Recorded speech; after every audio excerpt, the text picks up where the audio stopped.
Shalom, shalom, shalom. Praise Yahweh Shai, HOI Detroit. We are back again. This time we are here for the Feast of Dedication, which is called the Feast of Lights, or Feast of Chaanakah, or as they would call it in modern days, Hanukkah. So all praise Yahweh Shai. We are back here again to bring out the service in the words of the Most High God, and also to teach our people why we keep the feast days, which is the Feast of Dedication, why it's important, and how did it start, right? Because a lot of people don't understand, once you come into this truth, our feast days that we're keeping is celebration against the defeat of the Edomites and the heathens. So every feast day we keep is basically a declaration of celebration that the Edomites got their behinds whooped by us. Now today's society, our people, the American people, won't believe, or African American won't believe, that they ever beat the so-called white man. But they don't understand. We whooped the white man's behind since the beginning of time. Right? That's in Genesis. Let me get Genesis 25 and 23. Since the beginning of time. Right? Genesis 25 and 23. God. You got it. See, come when you got it.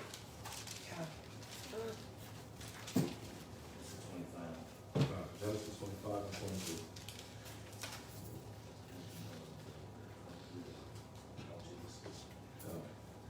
Right? So like we were saying, we've been whooping the Caucasian man behind since the state of Caucasus, whatever that is called. Right? The Feast of Dedication is us dedicating the temple back to the Most High God. Genesis chapter 25, verse 23. And the Lord said unto her, 2 nations are in thy womb, and 2 manner of people shall be separated from the bowels. You know? And the one people shall be stronger than the other people. And the one nation of people shall be stronger than the other nation of people, you know? And the elder shall serve the younger. So the one that shall be stronger than the other nation of people was the so-called black people and Hispanic and Native Americans, one of the 12 tribes of Jacob. Right? We are. And when her days to be delivered were fulfilled, behold, there were twins in her womb. We are. And the first came out red all over. And that's the devil. We are. Like a hairy garment. And they called his name Esau. We are. And after that came his brother out, and his name, and his hand took hold on Esau's heel. And his name was called Jacob. So it says his hand took hold on Esau's heel. Right? Why? Because they was fighting in the womb. Now, the Edomite, or Esau, was scared of Jacob, and he was trying to run from Jacob while in the womb. Getting his behind whooped. Right? So there's nothing new under the sun. Since before we was even born in the world, we was whooping these Edomites behind. Right? So where is it today where our people got so much fear against this white devil? Not knowing this white devil he literally wasted and erased our history of how many battles we was winning against him. And he was no contest. To the point he even put us in subjection because we broke God's commandments. And he will use us in his military secretly to win other wars for him against other nations. Right? So we are the strength. We have the power. Right? Drop that. So we're dealing with the Feast of Dedication. Right? Let me get John chapter 10, verse 22. John chapter 10 and verse 22. So it's about the Feast of Dedication. Now, you're only going to find the Feast of Dedication in the New Testament only in one verse. Right? But if it's found in the New Testament only in one verse, let me get Romans, 1 Corinthians 11 and 1. 1 Corinthians 11 and 1. All right? Bring it out, John 10 and 22. This is the book of John, chapter 10, verse 22. And it was at Jerusalem, the feast. And it was at where? At Jerusalem. You know? The Feast of Dedication. The what? The Feast of Dedication. So at Jerusalem was the Feast of Dedication, you know? And it was and it was winter. And it was what? Winter. So the Feast of Dedication takes part during what? During the winter seasons. Right? And Gregorian calendar in the winter is between what? December. So right now, ours started at November 28th, going into what? The winter, December 5th. It's coming in soon. Right? Read on. And Jesus walked in the temple in Solomon's porch. Christ walked in the temple on the what? Feast of dedication. Right? The temple represents the synagogue or a place where we go to worship and to keep our feast days as well. Now, a temple could be anywhere. A temple could be a gathering of people coming together, which are Israelites. Right now, this house will be known as a temple right now. So as a temple, what happens is, you got to make sure this temple is clean and holy. Right? Read on. And then came the Jews around him and said unto him, How long dost thou make us to doubt? Right. So on the time of the Feast of Dedication, Christ was keeping the Feast of Dedication. Now you're going to find it only in the New Testament, the Feast of Dedication. Now where is the beginning of the start of it? It's not in the Old Testament. Where is it found? It's found in a book that's called the Apocrypha.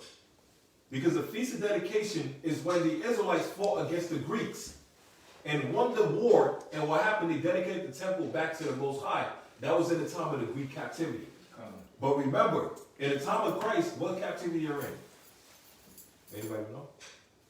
In the time of Christ. Yeah. What captivity were they in? The Jews or the Israelites? Rome.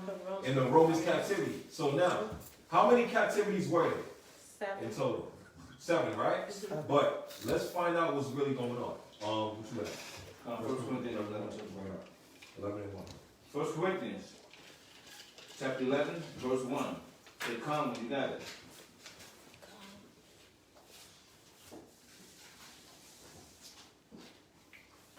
First Corinthians chapter 11, verse 1. Be ye followers of me, even as I also am followers of Christ. So Paul told his people, be a follower of me as I am a follower of Christ. Now the Christians today, they don't even keep the Feast of Dedication on Hanukkah. They say they're Christian. The word Christian means to be a follower of Christ, but they don't keep the feast day. But they keep, like the sister said, they keep Christmas, a Christ Mass. Right? What is that speaking about? It's speaking about Christ being what? Massacred. And flip it around, it's speaking about a mass gathering of people seeing who get crucified? Christ. So Christ Mass, Christ Mass, right? A whole bunch of mass BS. Right? You know? 1 Corinthians chapter 11, second chapter, second verse. Now I praise you, brethren, that you remember me in all things, and keep the ordinance as I delivered them to you. Right. Keep the ordinance. That means keep the order. Part of ordinance means keep the law. Right? Let me get Nahum chapter 1 and verse 15. So Christ kept the Feast of Dedication. Right? Paul told his followers, if you want to be a follower of me, be a follower of Christ as I am as well. If Christ kept the feast, we're supposed to keep the feast as well. Right? And let's find out why. Let me get Nahum chapter 1 and 15. This is the book of Nahum, chapter 1, verse 15. And everybody's there, say come.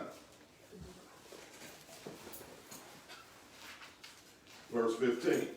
Behold, upon the mountains, the feet of him that bringeth good tidings, You know? that publish peace, O Judah. That bring good tidings and publish peace. Let me get Isaiah 61 and verse 1. Right? Preach good tidings. Right? And bring peace unto Judah. Read on. O Judah, keep thy solemn feasts. What the Lord said?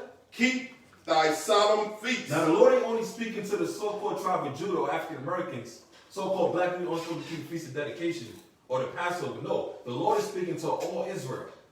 But he starts with Judah because Judah is supposed to be the leader of the 12 tribes of Israel. So the Lord told Judah, keep thy solemn feasts. Read on. Perform thy vows. The Lord said what? Perform thy vows. Why did the Lord tell us to perform our vows? When a man and a wife get married, right, they perform their vows. Right? They say, death do us apart. Guess what? We married unto the Lord. We are married unto the Lord. Right? So death don't do us apart. Even in death, we still married to the Lord. Right? So the Lord said, perform our vows. Why? Because we had a covenant with the Lord. We all agree with Yahweh Shem Yahushai that we are going to keep the feast days. Right? Hold that and bring it to that. Isaiah 61. Isaiah 61 and 1. Say, come, you got it.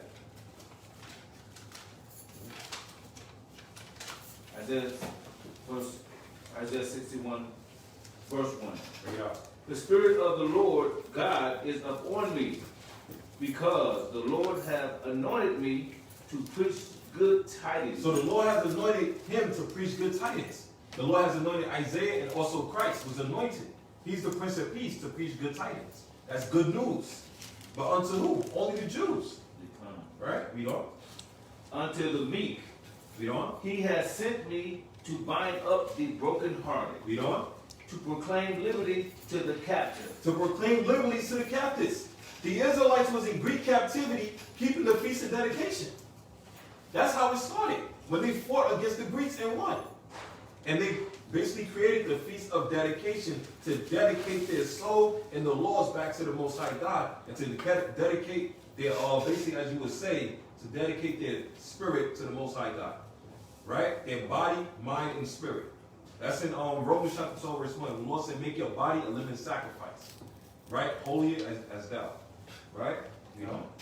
He has sent me to bind up the brokenhearted. And we got to be binded up. We got to be healed again. Because we're broken as a people. Read on. To proclaim liberty to the captive. And we're in captivity today. We need to be free. We need freedom. But we can't get it in the hands of our oppressors. All right? Drop that. And go back to where we were at. We'll start from the top. God. Nahum chapter 1, verse 15. Behold, upon the mountains of the feet of him that bringeth good tidings, that publish peace, O Judah, keep thy solemn feasts. So the Lord said, keep the solemn feast. Read on. Perform thy vows. Perform thy vows. That means keep your word. Keep these covenants. Keep these laws. Right? So we're talking about the Feast of Dedication. Christ kept it. Now let's see how it began. Let me get 1 Maccabees 1 and 1. Let me give you 1 Maccabees. Right? 1 Maccabees. Daniel chapter 8. Chapter 1, verse 1. 1 Maccabees chapter 1, verse 1. Say, come, you got it.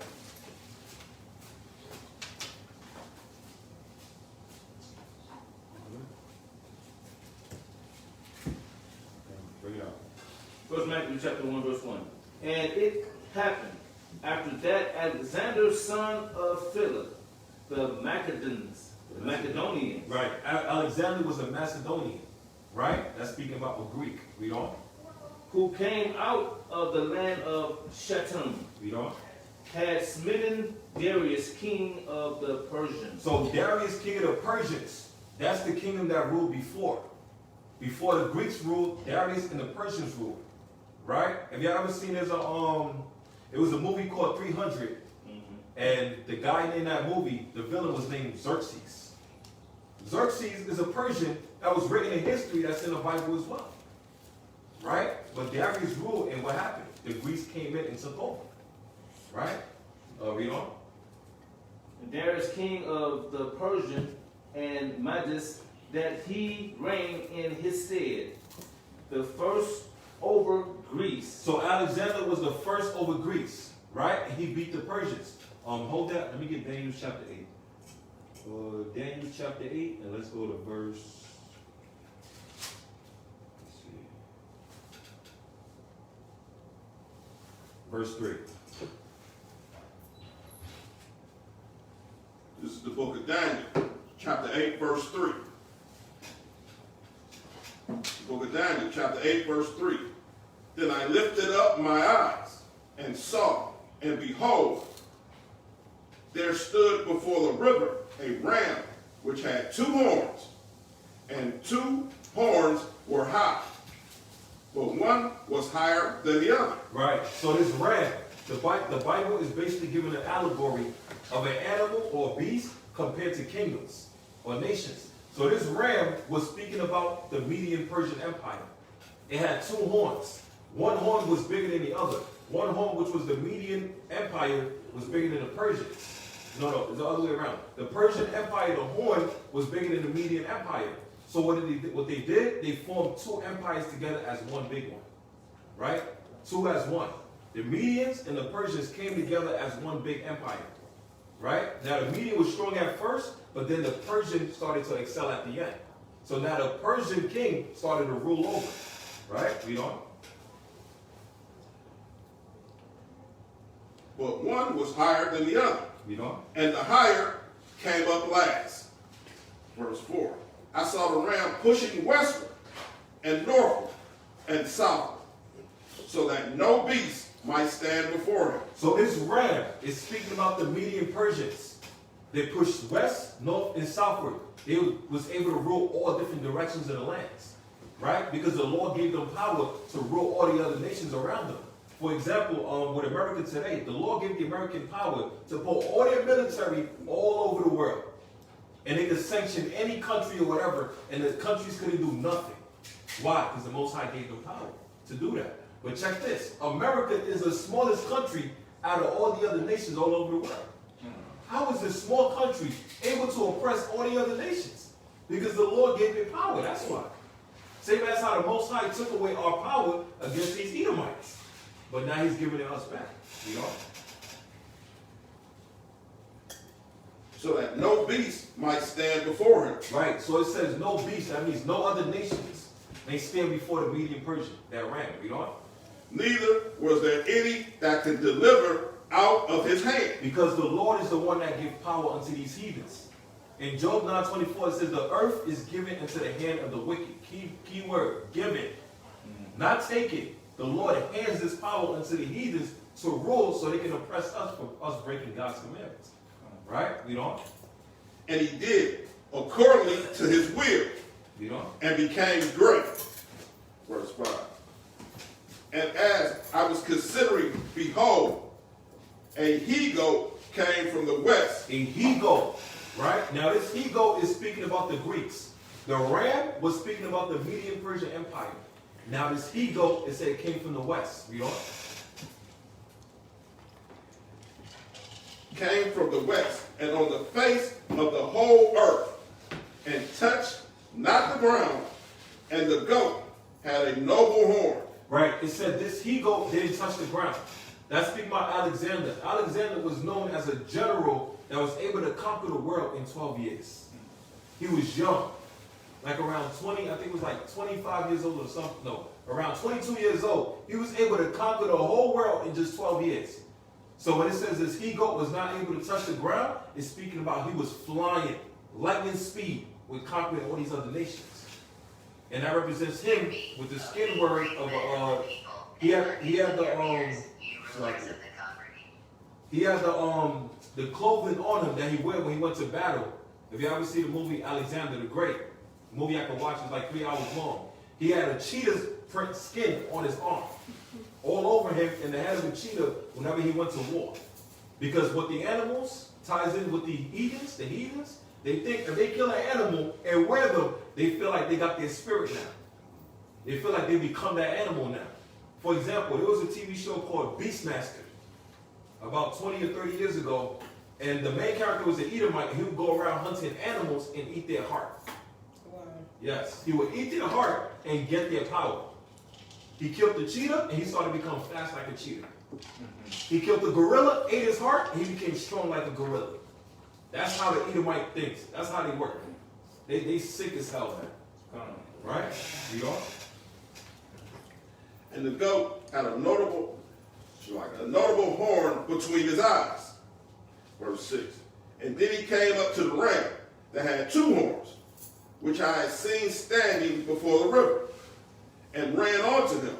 And in the fury of his power, I saw him come close unto the ram, and he was moved with a cloud against him. Now look how beautiful the Lord works, man. The Lord is talking about 2 animals fighting against each other, and basically tied it together with 2 nations fighting against each other. Right? 2 kingdoms going to war against each other. Remember, in Matthew 24, the Lord says shall be rumors of wars. Nations against nations, kingdoms against kingdoms. That's Matthew 24 and 6 on down, 6 to 9. Right? So he's basically comparing a ram and a he-goat fighting against each other as 2 nations going to war. Read on. and smote the ram. And smote the ram. That's because Alexander and the Greeks, they destroyed the Persians. Now, they was pissed off. They was mad as hell at the Persians because the Persians was oppressing them. The Persians was able to do anything that they wanted because the Lord gave them that power. Read on. And break his 2 horns. And there was no power in the ram to stand before him. And there was no power to stand before him. Why? Because now it was time for the Greeks to rule. That notable horn was Alexander the Greek. The word horn, it also means power or a leader, right? Or as a so-called president, right? Read on. But he cast them down to the ground But he showed them no mercy. Read on. and stamped upon them. That's speaking about the multiple wars the Greeks had against the Persians, right? And they showed them no mercy. Why? Because they had a vendetta. It was vengeance, right? Read on. And there was none that could deliver the ram out of his hand. Right, because the Lord already set up the time period for the Persians to rule, and after that, they got to go now. Somebody next is coming in. So Darius, Xerxes, all these Persian kings, they had their time to rule, and then next had to come the Greeks. Right? Read on. Therefore, the he-goat waxed very great, That means he got stronger. His army started to grow. His power started to grow. He started to rule more lands. Read on. and when he was strong, the great horn was broken. And when that he-goat was strong, when he got to his maximum power, a pinnacle of power, of rulership, of conquering this whole earth, Alexander, and he began to die. The Most High used him for a certain time. Does that mean Alexander's an Israelite because the Most High used him? No. Some people would think that. The Lord put the spirit on that white man. He's an Israelite. He's a lost Gentile Israelite. Nah. How you gonna try to put limits on the Lord when He created everything? Just because He chose us, that don't mean He's not using the heathens as well. He created them, but He used them for His purpose, right? So after Alexander reigned, then by the age of I think it was 32 or 33, he died from AIDS. Now you know how somebody get AIDS. How? Yeah, we got kids here. But you know damn well how somebody get AIDS. And the only help they get is not the help that you want. Right? The only aid they get is the help that you don't want that help.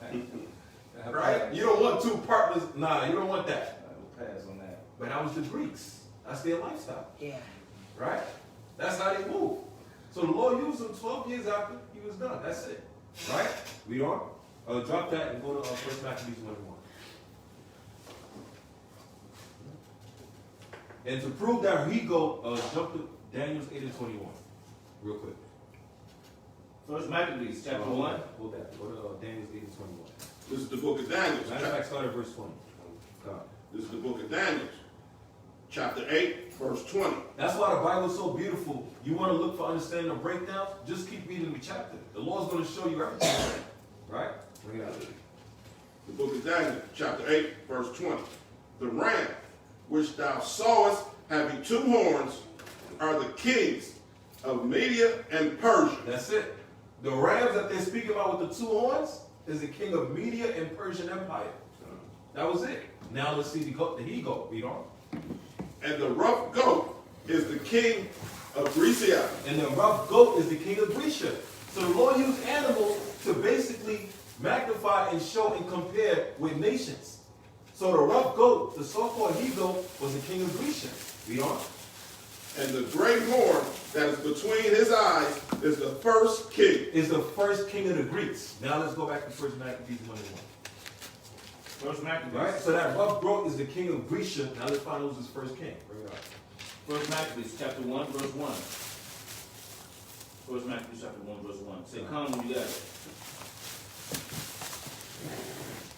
And it happened after that Alexander, son of Philip, the Macedonians, who came out of the land of Shatim, had smitten Darius, king of Persia and Medes. So remember, that he-goat killed the ram.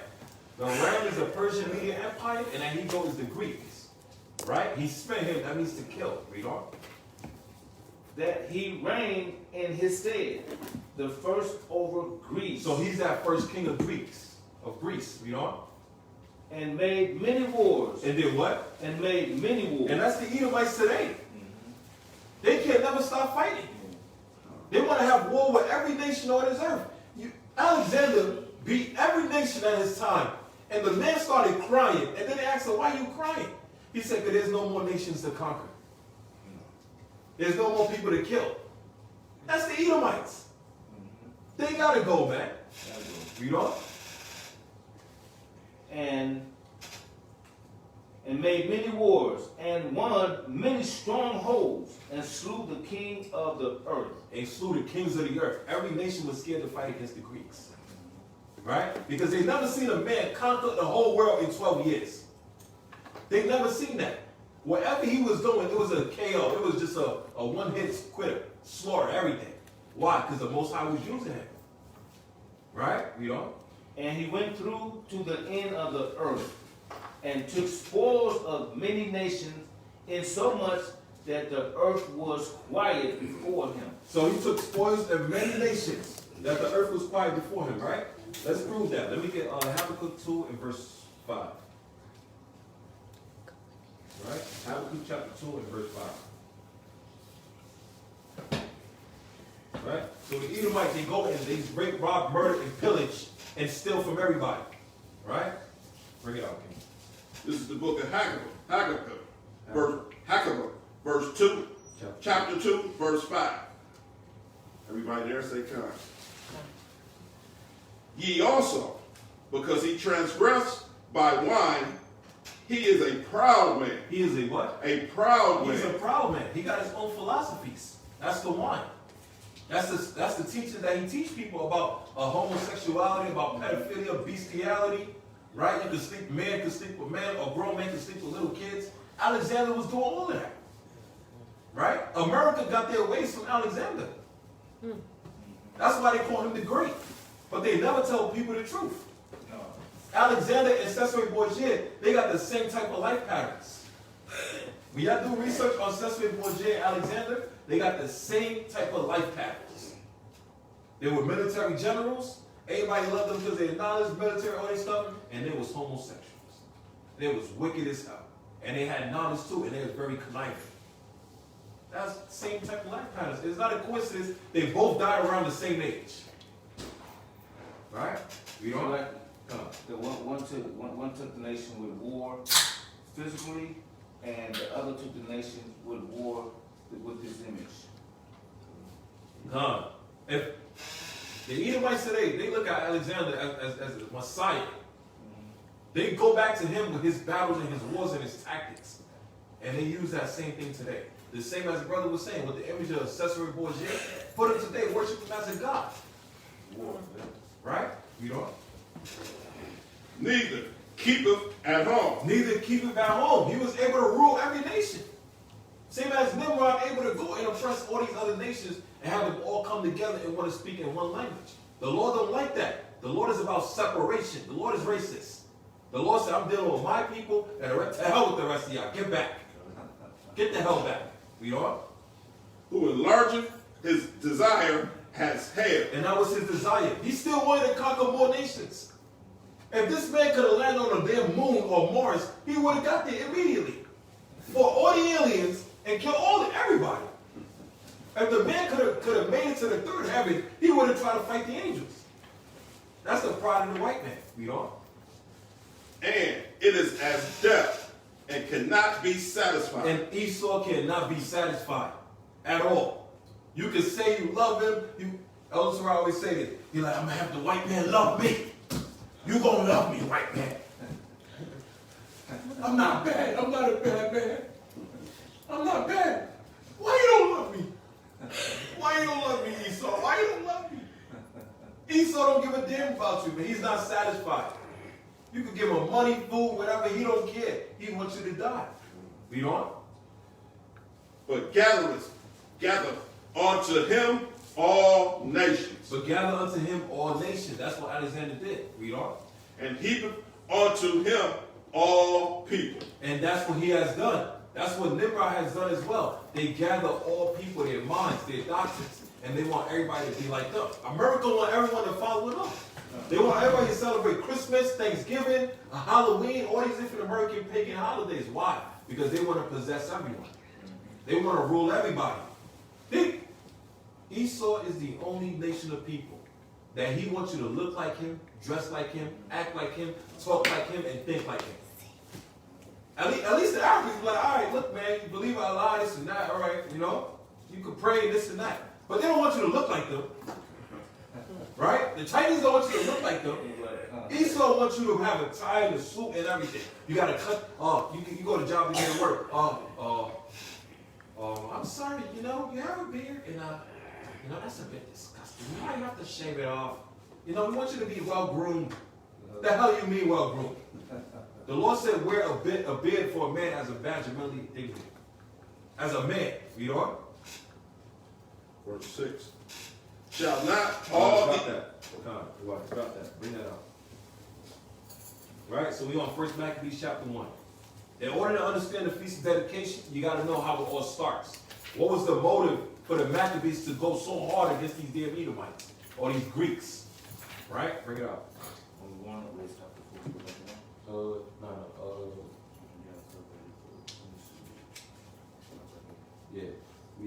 Verse 3. 1 Maccabees, chapter 1, verse 3. And went through to the ends of the earth, and took spoils of many nations, insomuch that the earth was quiet before him, whereupon he was exalted, and his heart was lifted up. So that's what happens. When the wicked is ruling, the people is scared. When there's more wicked people, you're scared to even say something because what? You think you might lose your opportunities or anything. When you telling people you're not taking a vaccine, all of a sudden you enemy number one.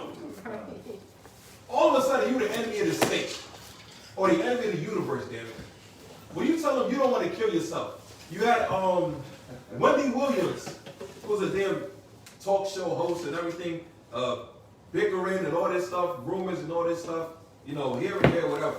She was like, I'm not taking that vaccine. I don't care what y'all saying, I'm not taking that vaccine. Now, she talks about everybody's life and hating on everybody, but even she's adamant on not taking that vaccine.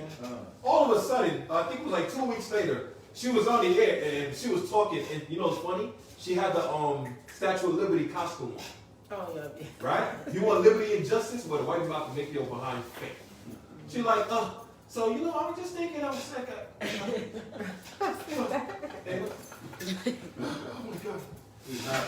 and she was having a damn night. You think it's a coincidence when she's not taking the vaccine? They say, oh, you're going to take it. You're going to take it.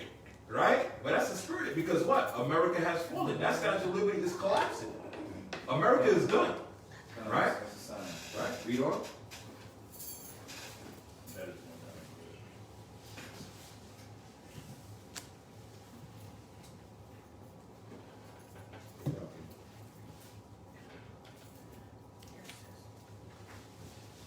And he gathered a mighty strong host, and ruled over countries and nations and kings. And ruled over countries and nations and kings.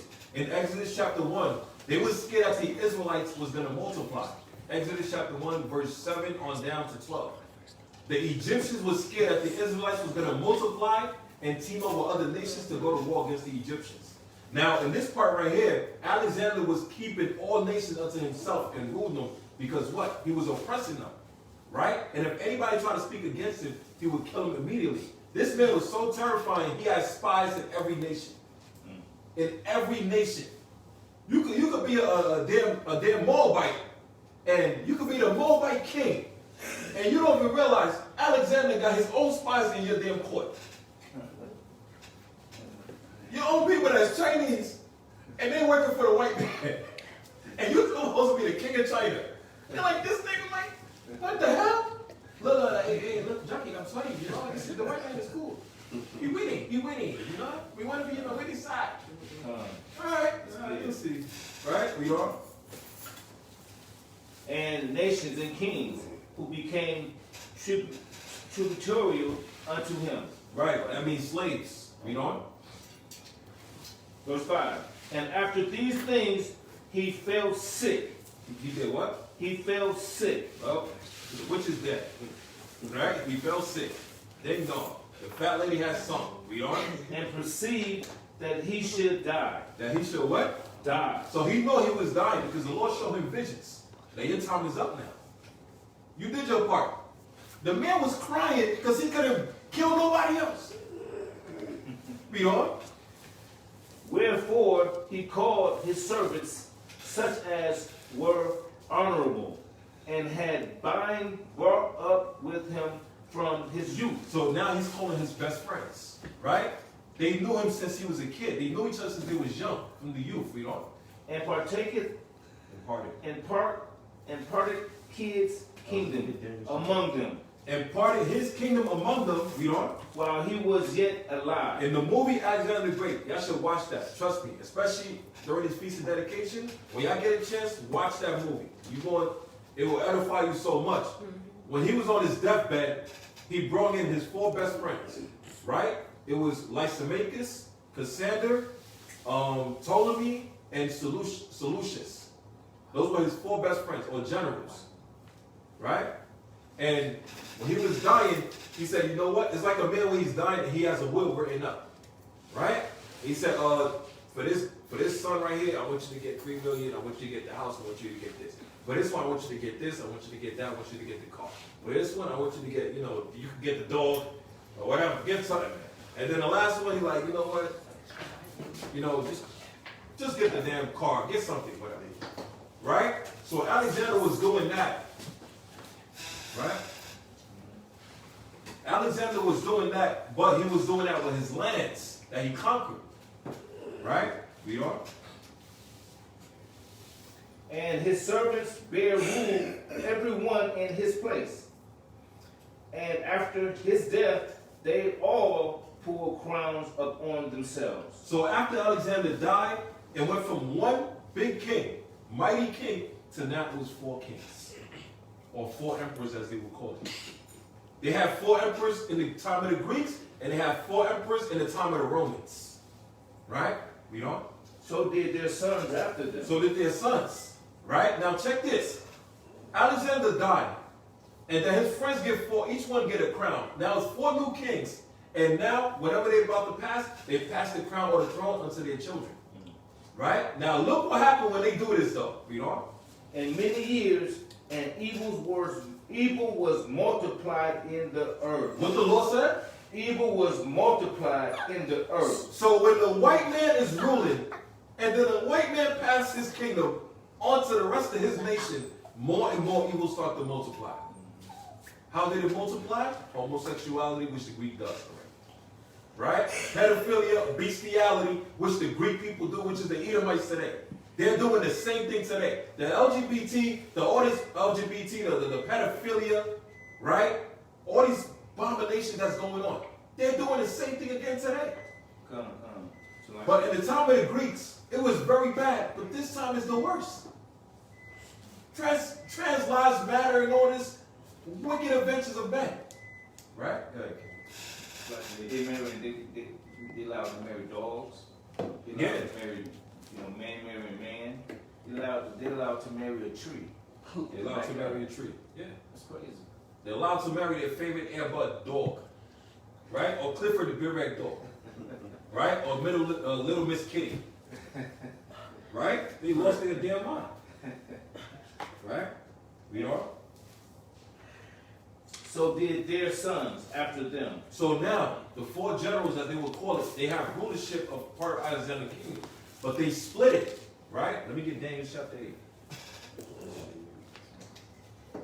Daniel chapter 8.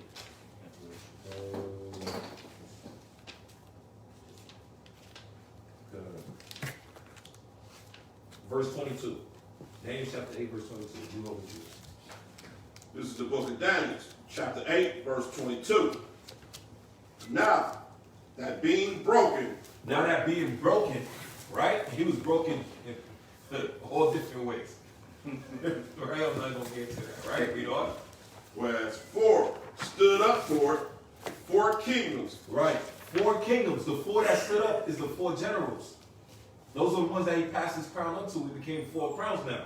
Now that's Ptolemy, who was kingdom of what? He had the kingdom of Egypt, right? Seleucid had the empire of what? The Greek Empire, and Attali dynasty of kingdom of Pergamos and Macedon, right?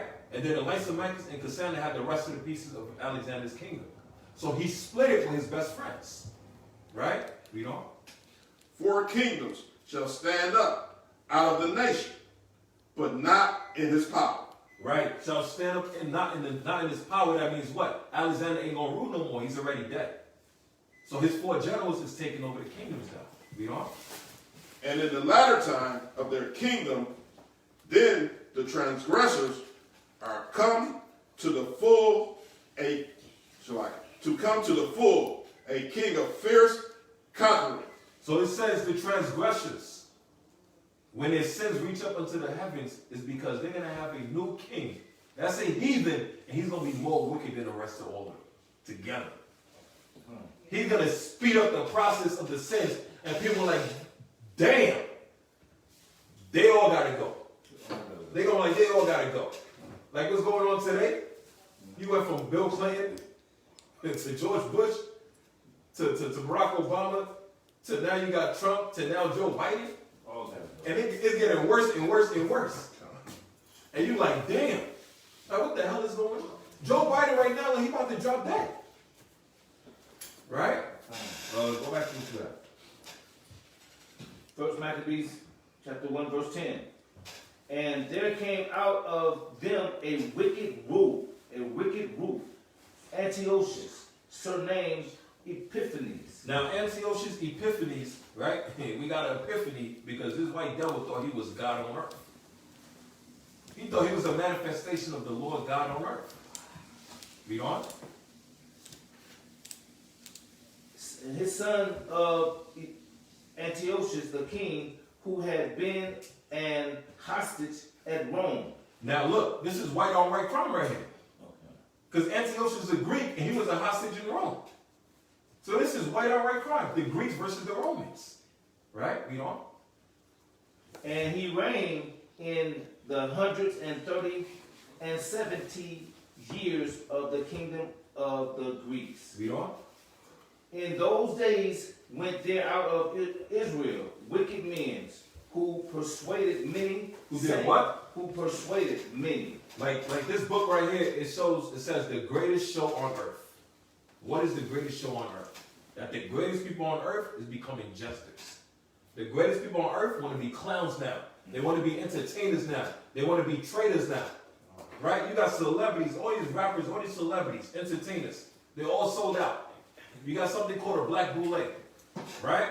So-called fake Illuminati, where the so-called black man basically sold out his damn soul just to get a piece of damn crumbs of the bread on the table from the white man.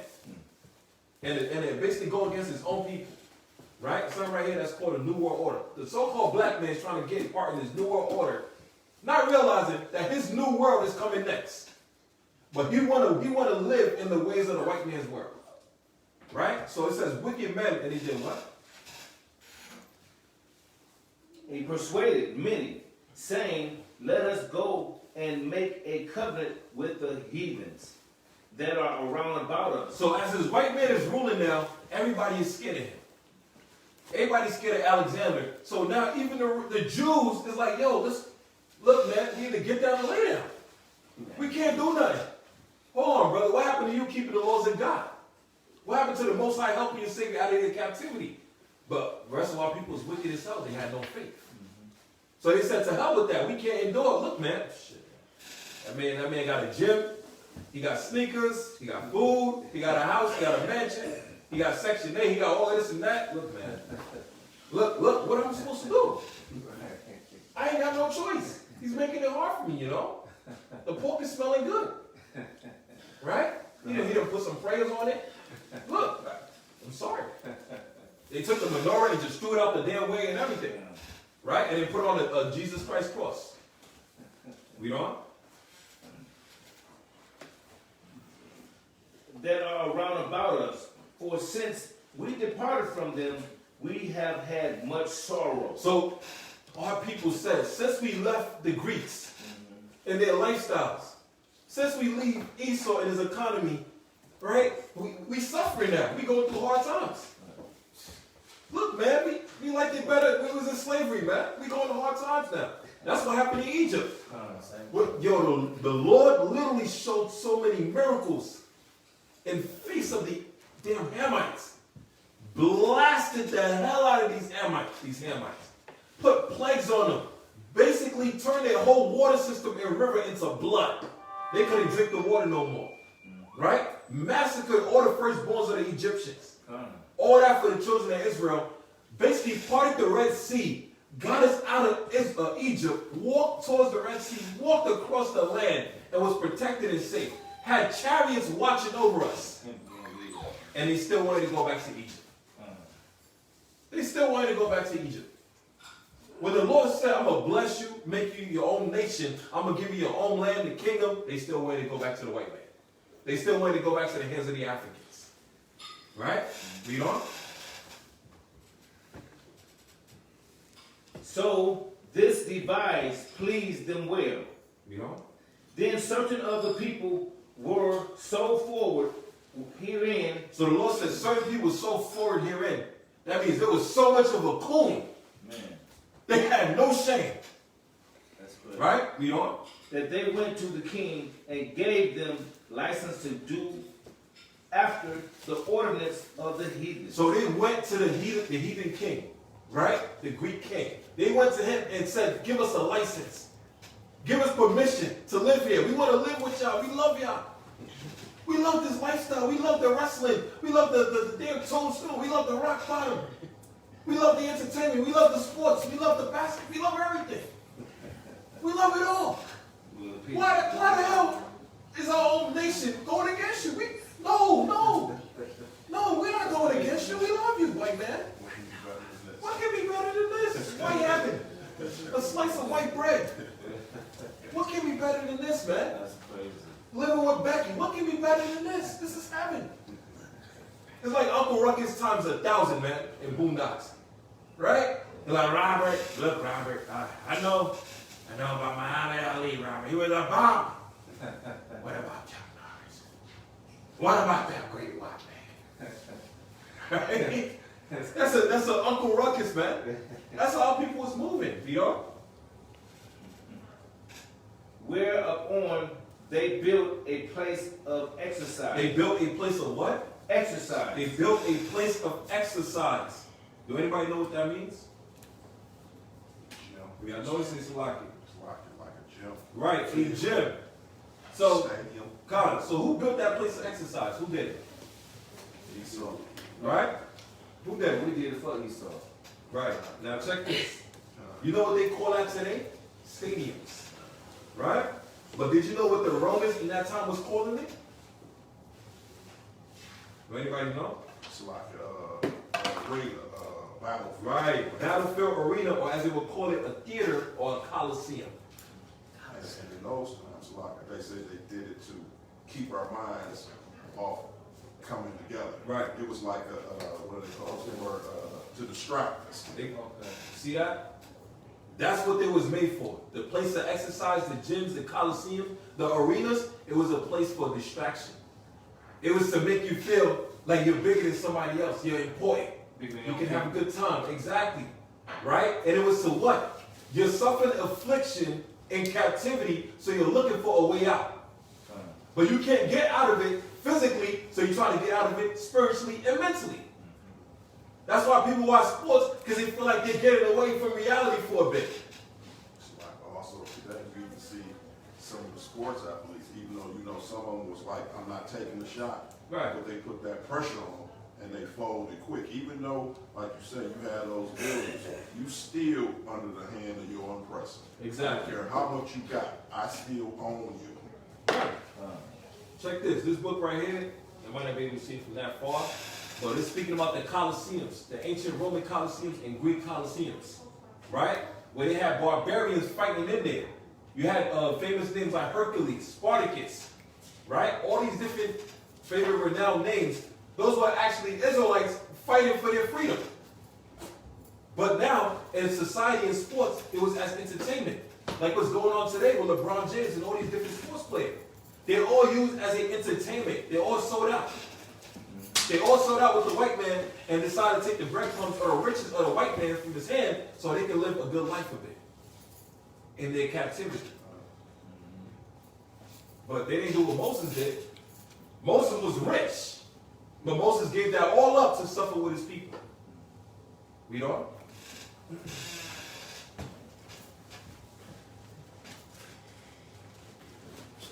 So he built a place of exercise, the gym, or they call gymnos, right? And built a place of exercise at Jerusalem, according to the customs of the heathen. According to who? The custom of the heathen. No, I thought it was according to the customs of the Lord. It's in Jerusalem. Is it according to the customs of the Lord? According to the custom of the heathen. So according to the customs of the heathens, all people had the nerve to build a gym in Jerusalem, the holy land of the Most High. Built a gym, and in that gym, it was disgusting. It was disgusting.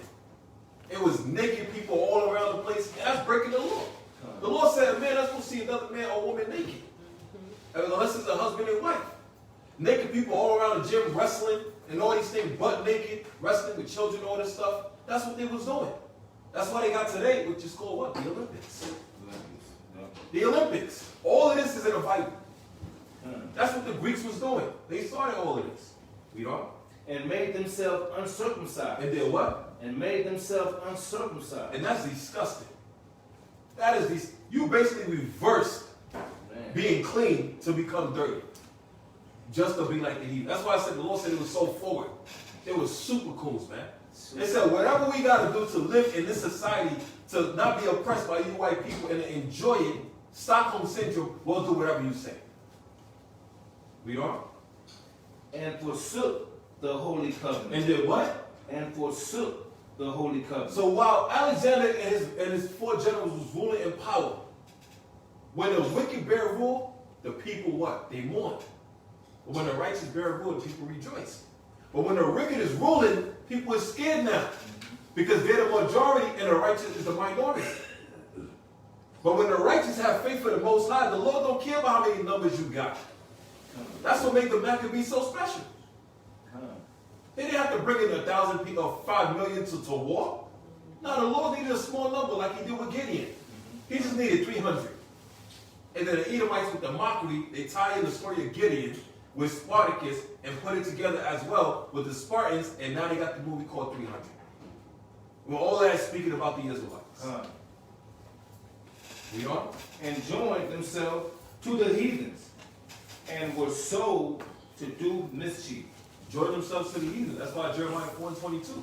That's a good precept to write down. My people is wise to do wicked, but to do good, they have no knowledge. Right? Read on. Yeah. And were sold to do mischief. Read on. Now, when the kingdom was established before Antiochus, he thought to reign over Egypt, that he might have the dominion over to Rome. So Antiochus had his own kingdom to rule, but now he want what Ptolemy got. Egypt. Antiochus had his own kingdom to rule, but now he want Egypt too. This is white on white crime. Remember in Habakkuk 2 it says what? They can't be satisfied. They enlarge their stuff like hell. They oppress lands, they even oppress each other. Right? Read on. Wherefore he entered into Egypt with a great multitude, with chariots and elephants, and horsemen, and a great navy. Right? So they had war, they had navies, they had chariots. Now today, all of these stuff, right? The chariots could basically represent tanks, elephants as well, and the horsemen and the great navy. Right? Like what happening today with America. They got their navy, they got their air force, and they got their so-called marines and soldiers. Right? So you have power from the air, power on the land, and power in the sea. Right? We are. And made war against Ptolemy, king of Egypt. But Ptolemy was afraid of him, and fled many, and was wounded to death. But Ptolemy was scared of Antiochus. Remember, it says Antiochus was a wicked rule. You're like, yo, this nigga's crazy. Yo, this crime is crazy, man. That's great white on white crime. Right? Hey, that ain't our problem. The Lord said in Matthew chapter 12, when Satan go against Satan, the house can't be divided. They divided among themselves in their kingdom.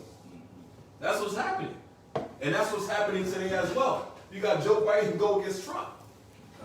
All it is white on white crime. The Lord is destroying the Edomites in front of our faces right now. Whenever nations fight against each other, that's the beautiful thing to see. Because that's how you know you're closer to your kingdom. Because they're destroying themselves. You ain't even got to fight them. They're destroying themselves. Right? Jump to verse 21. Verse 21. And entered proudly into the sanctuary, and took away the gold altar, and the candlesticks of light, and all the vessels thereof. Now, this is one picture. When y'all get a chance, I can look it up.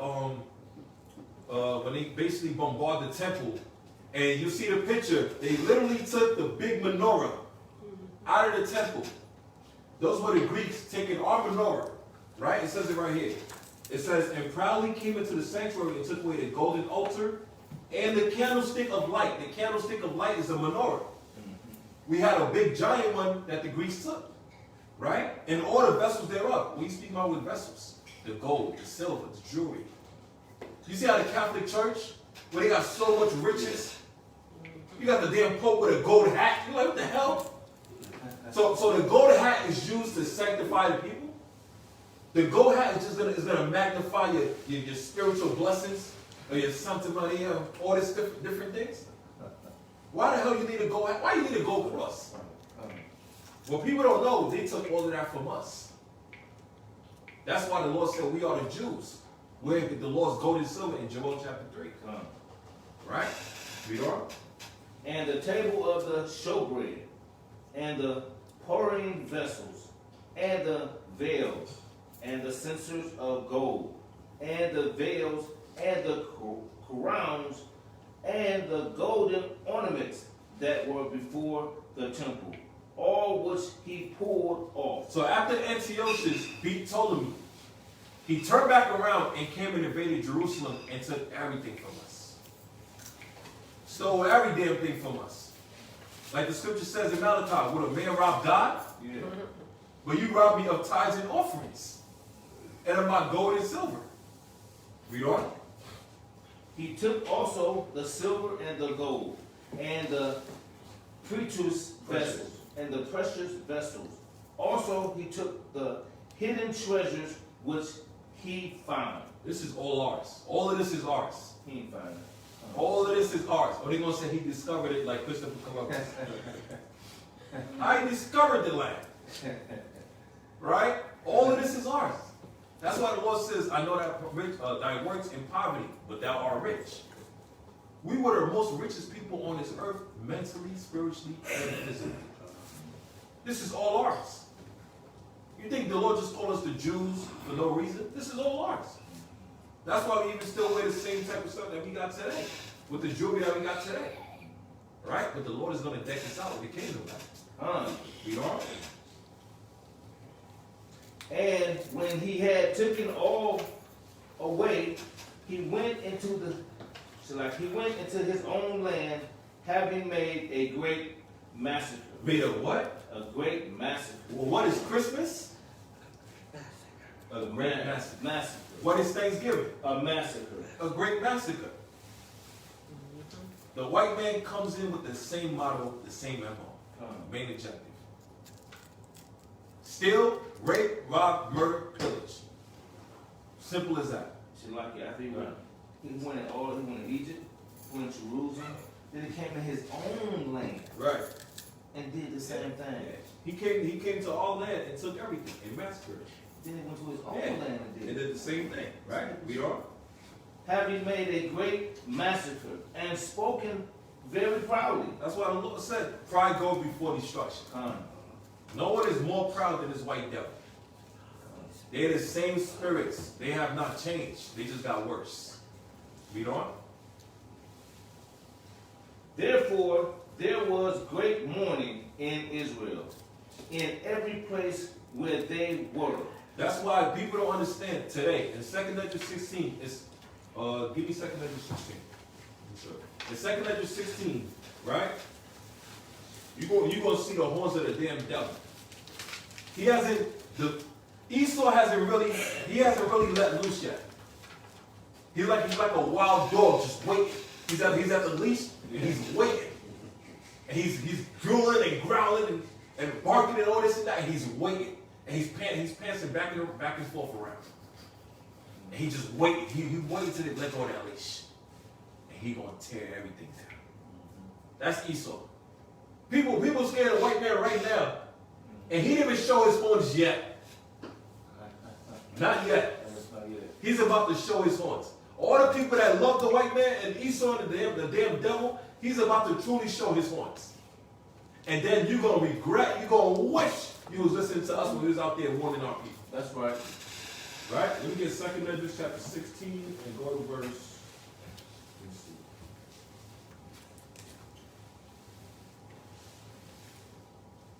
68. 2 Edges chapter 16 verse 68. Everybody ever say con? Come. I'll bring it up. This is the book of 2 Esdras, chapter 16, verse 68. For behold, the burning wrath of the great multitude is kindled over you, and they shall take away certainty of you, and feed you, being idle, with things offered unto idols. So it says the burning wrath of the heathens is kindled. It's like a fire. It's kindled. It's burning. It's starting to grow more and more and more.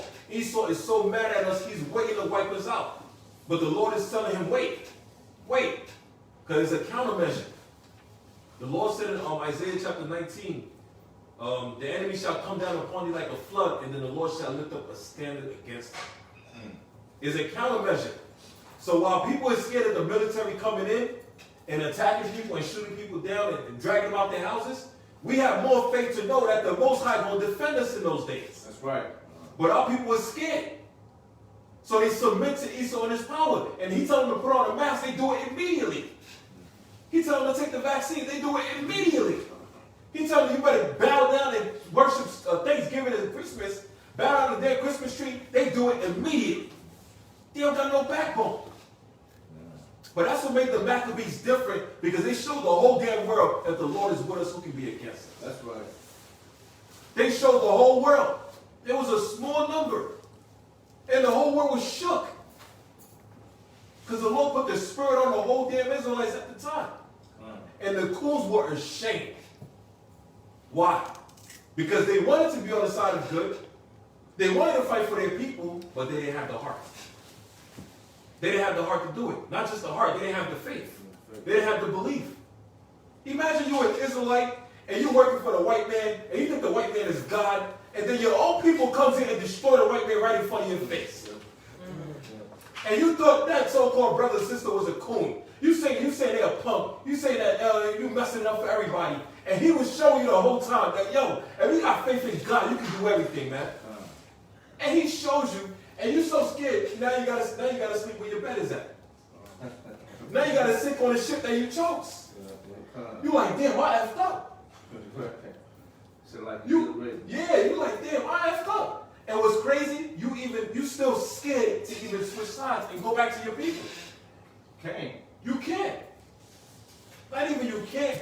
You refuse to because you're shook. Because Master's gone. Because Master's gone. That was Django, the movie Django. With Samuel L. Jackson. Right? You had Jamie Foxx. He's like, yeah, I like the way you cry, boy. Whoosh. Whooped his behind, man. Oh no. And then Jamie Foxx killed the dude, and then Samuel L. Jackson, oh God, no. No, Steve. You killed my wife, Daddy. Why? Jamie Foxx like, nigga, you free now. Right. You free. You was oppressed for 400 years. You're free now. What the hell you mad? Get your behind up and work and walk, change your clothes, and walk proud. You free now. But he's fucking Esau. No. Oh God, no. Oh, wake up, we're sick. Oh, wake up. No, he's sick. you gotta go. Right? You know? Are we dead, boss? You know? Boss, are we dead? And they shall take you away of certainty of you, and feed you, being idle, with things offered unto idols. It says they shall feed you with idols and things offered unto idols. That's speaking about what? You want to worship Christmas? Well, guess what? You're going to be living in it now. You're going to be worshiping Santa. You're going to be worshiping these damn devils. You're going to be living in it now. You're going to be part of it now. Like when the Most High told Cain, if you commit sin, sin lieth at the door. He told Cain, why are you mad? Abel was able to keep the commandments. You could have done the same thing too, but you wasn't able to. So now you're mad at your own brother, and I gave you a choice, and you chose to be with Satan. Sin life at the door. The Lord gives everybody a choice, even the heathens. Even the heathens. The Lord told Jonah to go and prophesy to Nineveh, the place of the heathens. And Jonah like, man, why the hell I don't want to do that, man. They ain't gonna listen. He said, just go. Jonah told the heathen, if you repent, the Lord will give you mercy. And the heathen king repented immediately. The heathens. Yeah, the heathen king repented immediately. So the Lord always gives everybody a choice. When Israel went to war, the Lord told us to tell the nations, hey, you either let us in, right? And we're going to take over because the Most High told us to do it. And if you don't, we're going to come in, we're going to destroy everything. Right? Esau don't do that. Esau does not do that. Esau go opposite. He said, hey, I'm your friend. Come on. Come on, man. Come on. Let me in. Let me in. Let me in. Right? And then Esau pull up, here comes Johnny. Stick his damn head in the damn door. Boots it through with the damn military. Like, what the? Right? Take him. Kill you in front of your wife. And all these damn abominations that's going on. Esau does that. But the Lord gave us law even in war. And all that's going to be shown in this book, you know? Verse 68. 69. And they that consent unto them. It says they that consent. Consent means to give permission. Those that gave permission unto who, we on? Them shall be had in dissension. Derision. Right, and that's beautiful. That's their decision. Their decision was to choose the white man to be their God. So now it says those that consent, that means those that gave permission to the white devils to be their master, their leader, their God, they're going to be had in derision. That means the coons, the traitors, they're going to find out and realize that this damn devil never liked them in the beginning. He used them. Read on. And in reapproach and trotting underfoot. And do what? Trotting underfoot. And he gonna kill him. That's Esau's motto. Esau, the CIA is known for that. They will hire assassins and all this stuff to do their dirty work. They don't have no file on a person, no name on a person. You a damn soldier, general. Can I get the file on this so-and-so? That's above your pay grade. That's classified. When Esau said classified, that's another word for saying that mind your damn business. We can do what the hell we want to do. Mind your business. But you know what's funny? Like I always say, we can tell Esau, look, mind your business. You know why? Because guess what? This good Bible right here is classified. It's classified. It's not for you. It's only for the children of Israel. And you can't understand this Bible. Because the Lord said in Chaanakah chapter 12, it says, it's plain unto the wise, but unto the wicked is a stumbling block. It's a stumbling block. The wicked can't understand this Bible. You know? So like verse. So the coons are wicked too then. Yeah. Because they can't That's why the Lord said the wicked can't understand this Bible. You know? Verse 7. For they shall be in every place, and in the next cities a great insurrection upon those that fear the Lord. Now they're going to come against us.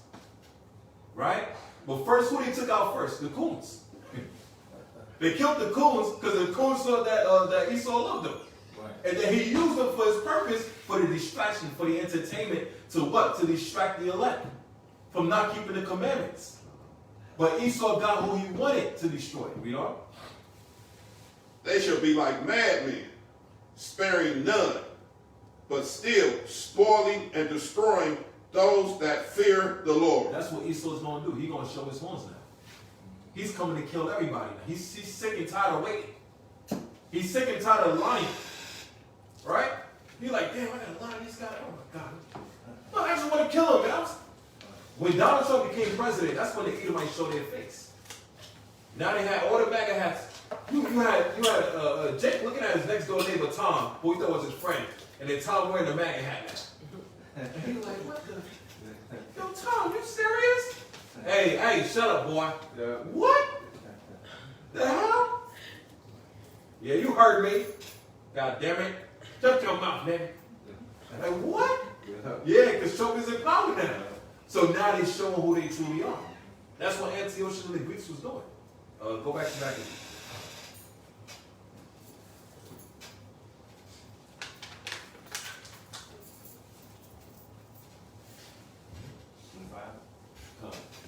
Therefore, there was great mourning in Israel, in every place where they were, so that the prince and elders mourned. The virgins and young men were made feeble, and the beauty of women was changed. It says the virgin and young man was made feeble, and the beauty of the woman was changed. The sisters, the woman in society today, they worry about their looks, they worry about every damn thing, but they're not even worried about their spirit. They're not even worried about being a good person and keeping the Lord's commandments. They worry about their outside appearance. What happened when there's no more mascara? Right? When there's no more makeup. Right? There's no more tampons or anything. No more eyelashes and none of these products you can get from the store. What happens now? You got to be who you are now. And a lot of people are wicked in the inside and the outside. And they're going to be ashamed. But those that's keeping the commandments, the sisters that's keeping the commandments, you're going to be blessed. You're going to be shining more and more. But the rest of the people that's wicked, they're going to be still in that darkness. You know? Every bride took up limitations, and she that sat in the marriage chamber was in heaviness. You know what? And land also was moved for the inhabitants thereof, and all the house of Jacob was covered with confusion. So all Israel was like, what the hell is going on? Why are they coming at us? Why are they taking everything from us?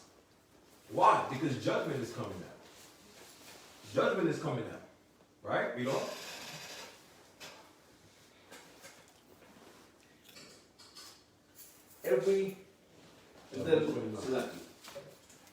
And after 2 years fully expired, the king sent his chief collectors of tribute under the city of Judah, who came unto Jerusalem with a great multitude. That happens again today.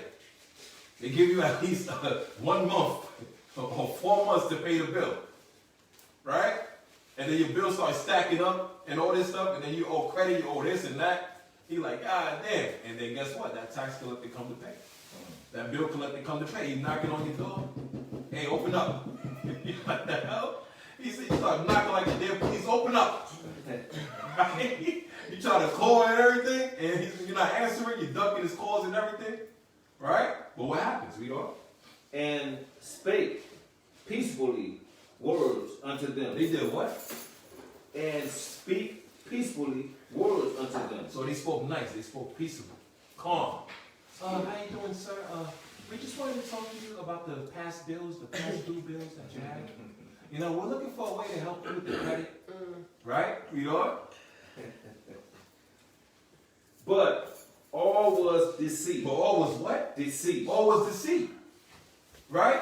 You got Joe Biden talking about we need to help the black and Hispanic people to get this vaccination. They need it. They need help. We love these people. We don't want you to die. We want to help you. We want to have more peace. And the only way we can have peace is when you're vaccinated. That is all. That is all. It is your fault when someone from China dies from the COVID because you haven't been vaccinated. It's as simple as that. It's 10 plus 3 equals 11. I'm like, what? That's This dude is crazy. Y'all remember that, right? He's talking about the blacks and Hispanic American need to be vaccinated for the benefit of all humanity. What? Now you care about us? Right. Now you worry about our safety. After you came into our hoods and gentrified our damn hoods, crack cocaine and drugs, now you worry about our safety. After what the hell you did to Detroit or Flint, Michigan with the water, now you worry about our safety. After Detroit was prosperous and had all so-called black people living luxurious, and now you come in and you mad and you shut down the factories for the cars. Now you worry about our safety. To hell with that, man. You know? For when they had given him credence, That means when they trusted him. You know? he fell suddenly upon the city. He did what? He fell suddenly upon the city. So in verse 29, it says he came unto Jerusalem with a great multitude. That's speaking about an army. He had the army in the cut waiting. For you to let him in, you let one in, it was a Trojan horse. And he brought the rest of them in. And like a Trojan horse, he did that. You know? And smote in every sword, We and don't. destroyed much people of Israel. These damn devils have no mercy. We don't. And when he had taken the spoils of the city, he set it on fire. So he robbed the city, killed so many people, massacred them, and then burned the city down. Overkill. Like, you didn't even give us a chance to live in our houses, whatever, and make ends meet. It's overkill, man. You know?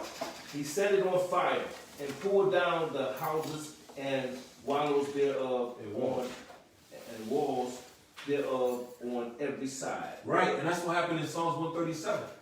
Right? When they said, raise it to the foundations thereof.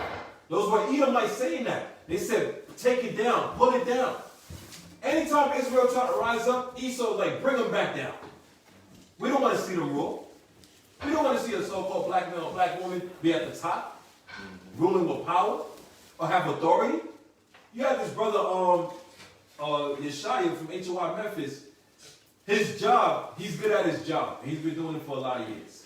And he get paid good, right? And he said he's of a higher position in his job. And the people in low position in his own job, they have no respect for him. They have no, he's like, yo, he's a boss, he's basically a CEO at his job. He tell them, give them orders, you gotta do this, do that. They say, all right. And they don't do a damn thing he said.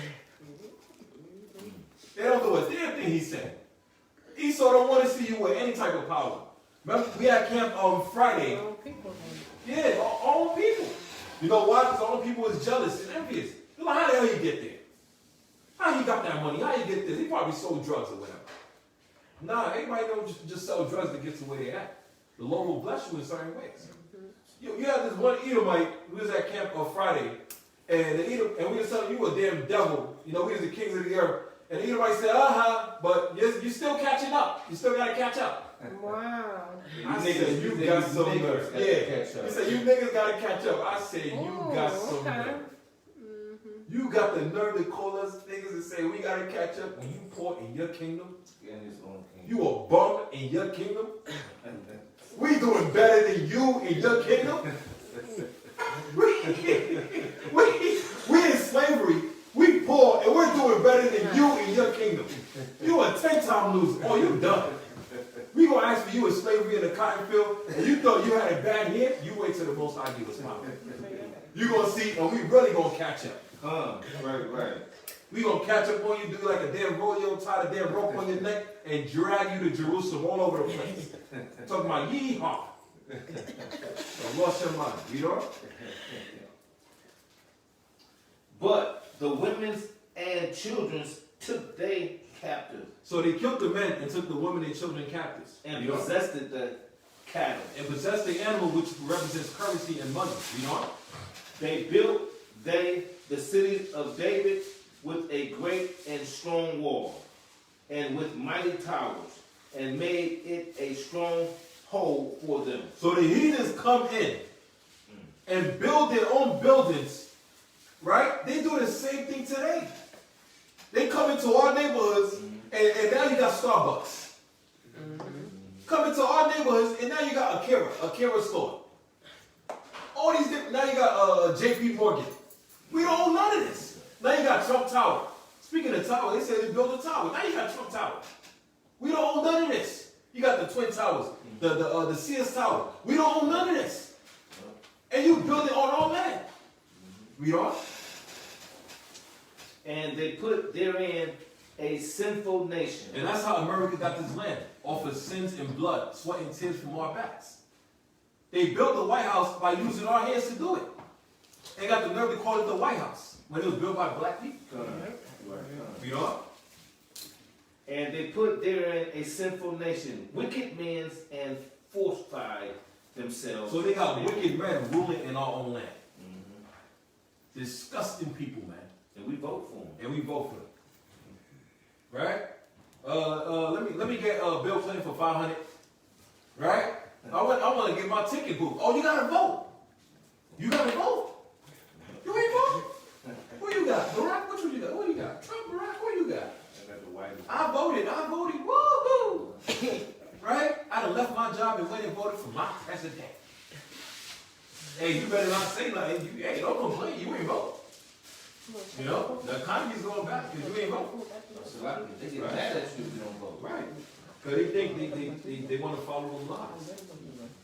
Right? Let's see. Let's jump all the way to verse 41.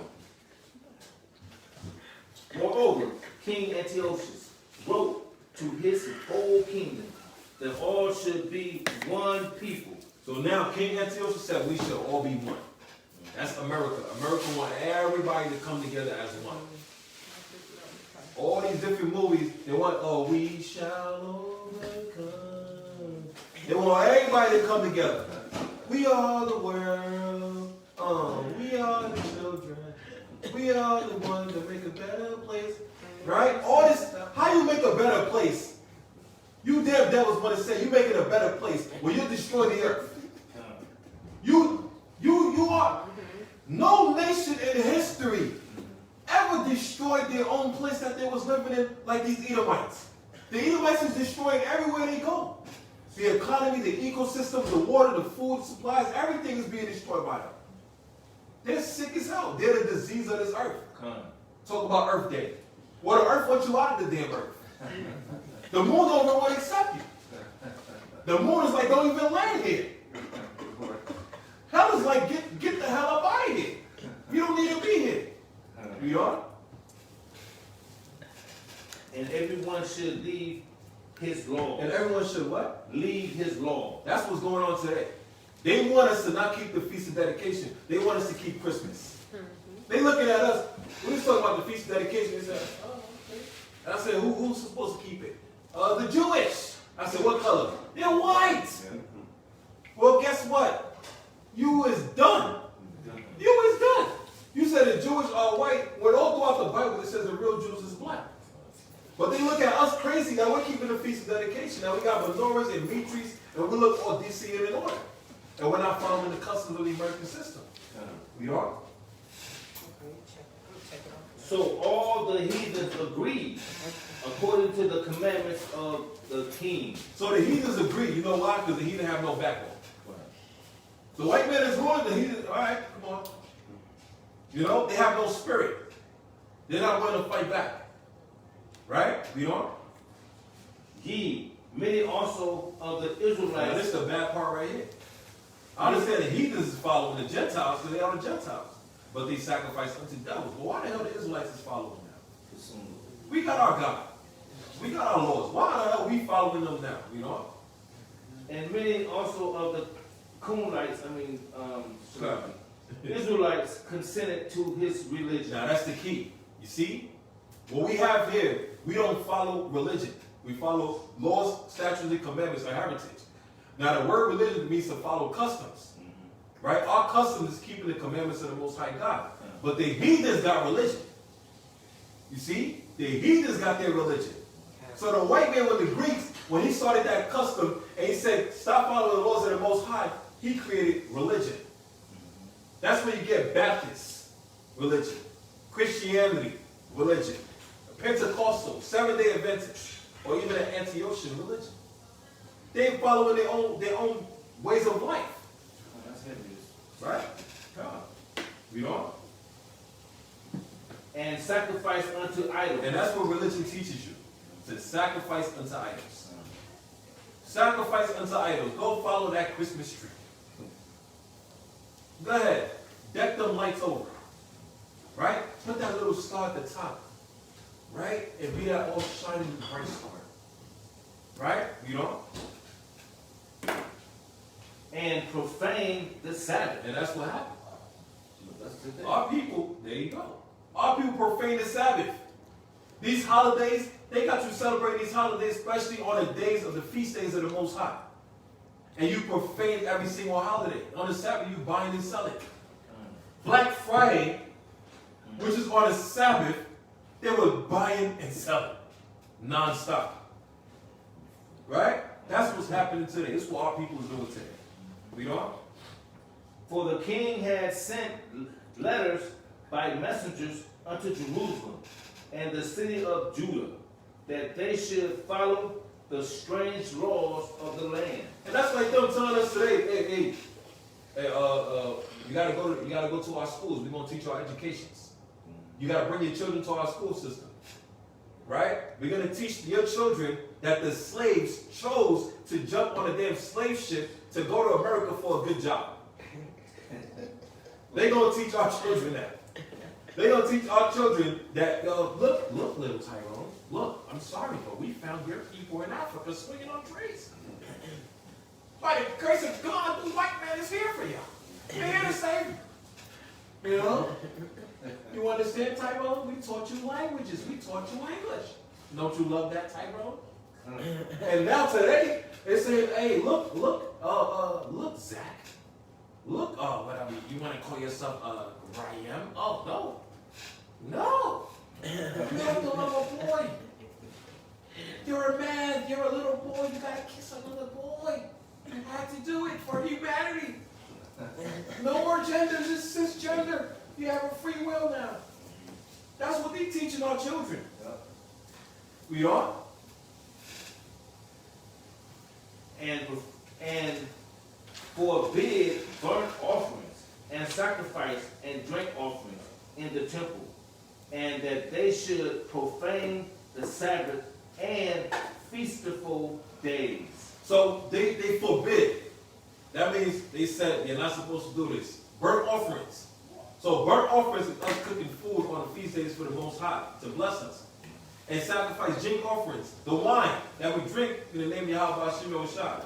In the temple. The temple is supposed to be a place that's holy for us to gather as a nation, as Israelites, to keep what? To keep the Sabbaths and the feast days. So they didn't want us to do none of that. No Passover, no Feast of Tabernacles, no gathering together, no Feast of Booths, no none of this stuff. We don't want y'all to celebrate the ways of your God. You got a new God in town. The white man. And we want you to look at Santa Claus, look at Halloween, look at Cupid with the Valentine's Day arrow, and you gotta love it. You gotta love it. And Thanksgiving. You gotta come together as a family. Love each other. Be thankful. Get out of here, man. Be thankful that Christopher Columbus discovered this land that you can live on. We brought you to this land, you black people. Right. Nigga, we brought you here. You was in Africa swinging on trees. We brought you here for God's sake. You ungrateful son of a... What does this do, man? What the hell? You are?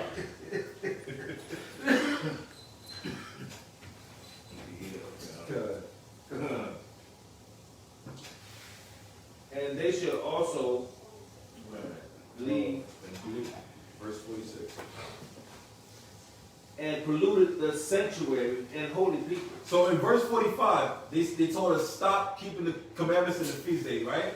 Now look what options they gave us in verse 47.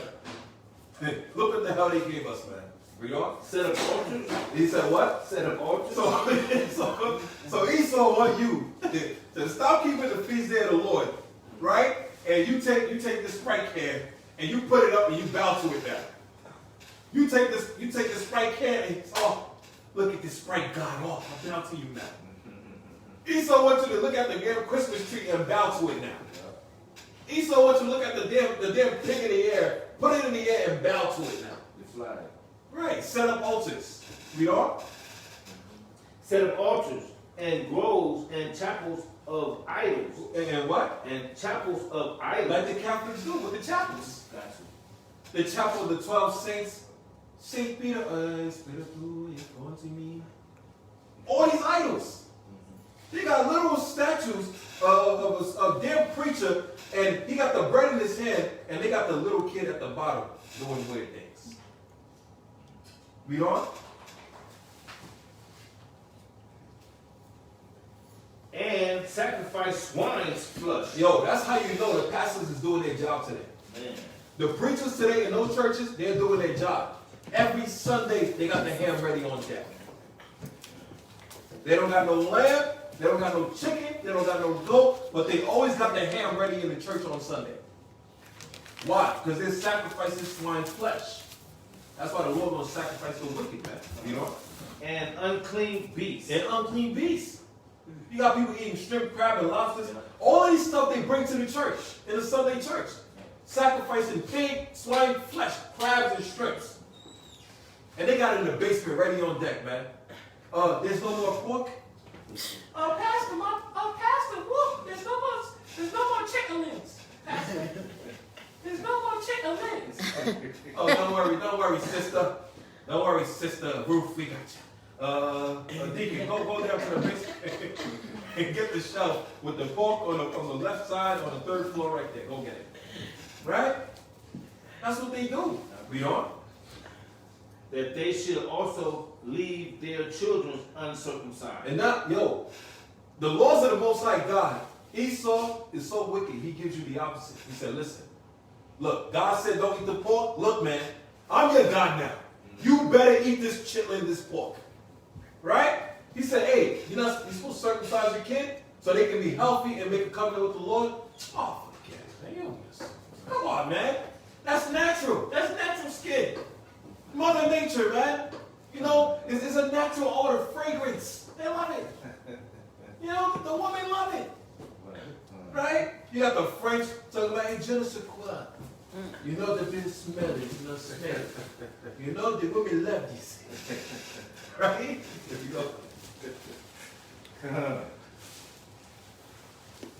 And make their souls. And make their what? Souls. Esau don't want your flesh. He wants your soul. He wants your soul.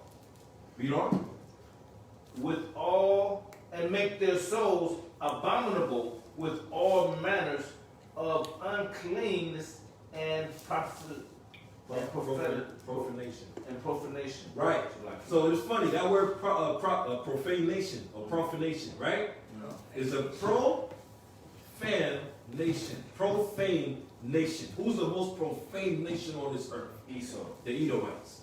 But they want you to be part of them. They want you to be unclean.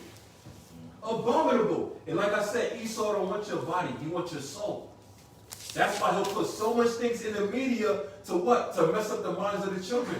He wants their soul. He wants you to feel like it's all right to be a homosexual. It's all right. So to the point that it's not just all right, we'll put laws for you to help you, to encourage you. Look, Tom, for God's sake, Tom. For God's sake, Tom, let him be a man. Let him love other boys. It's the law. That's these devils, man.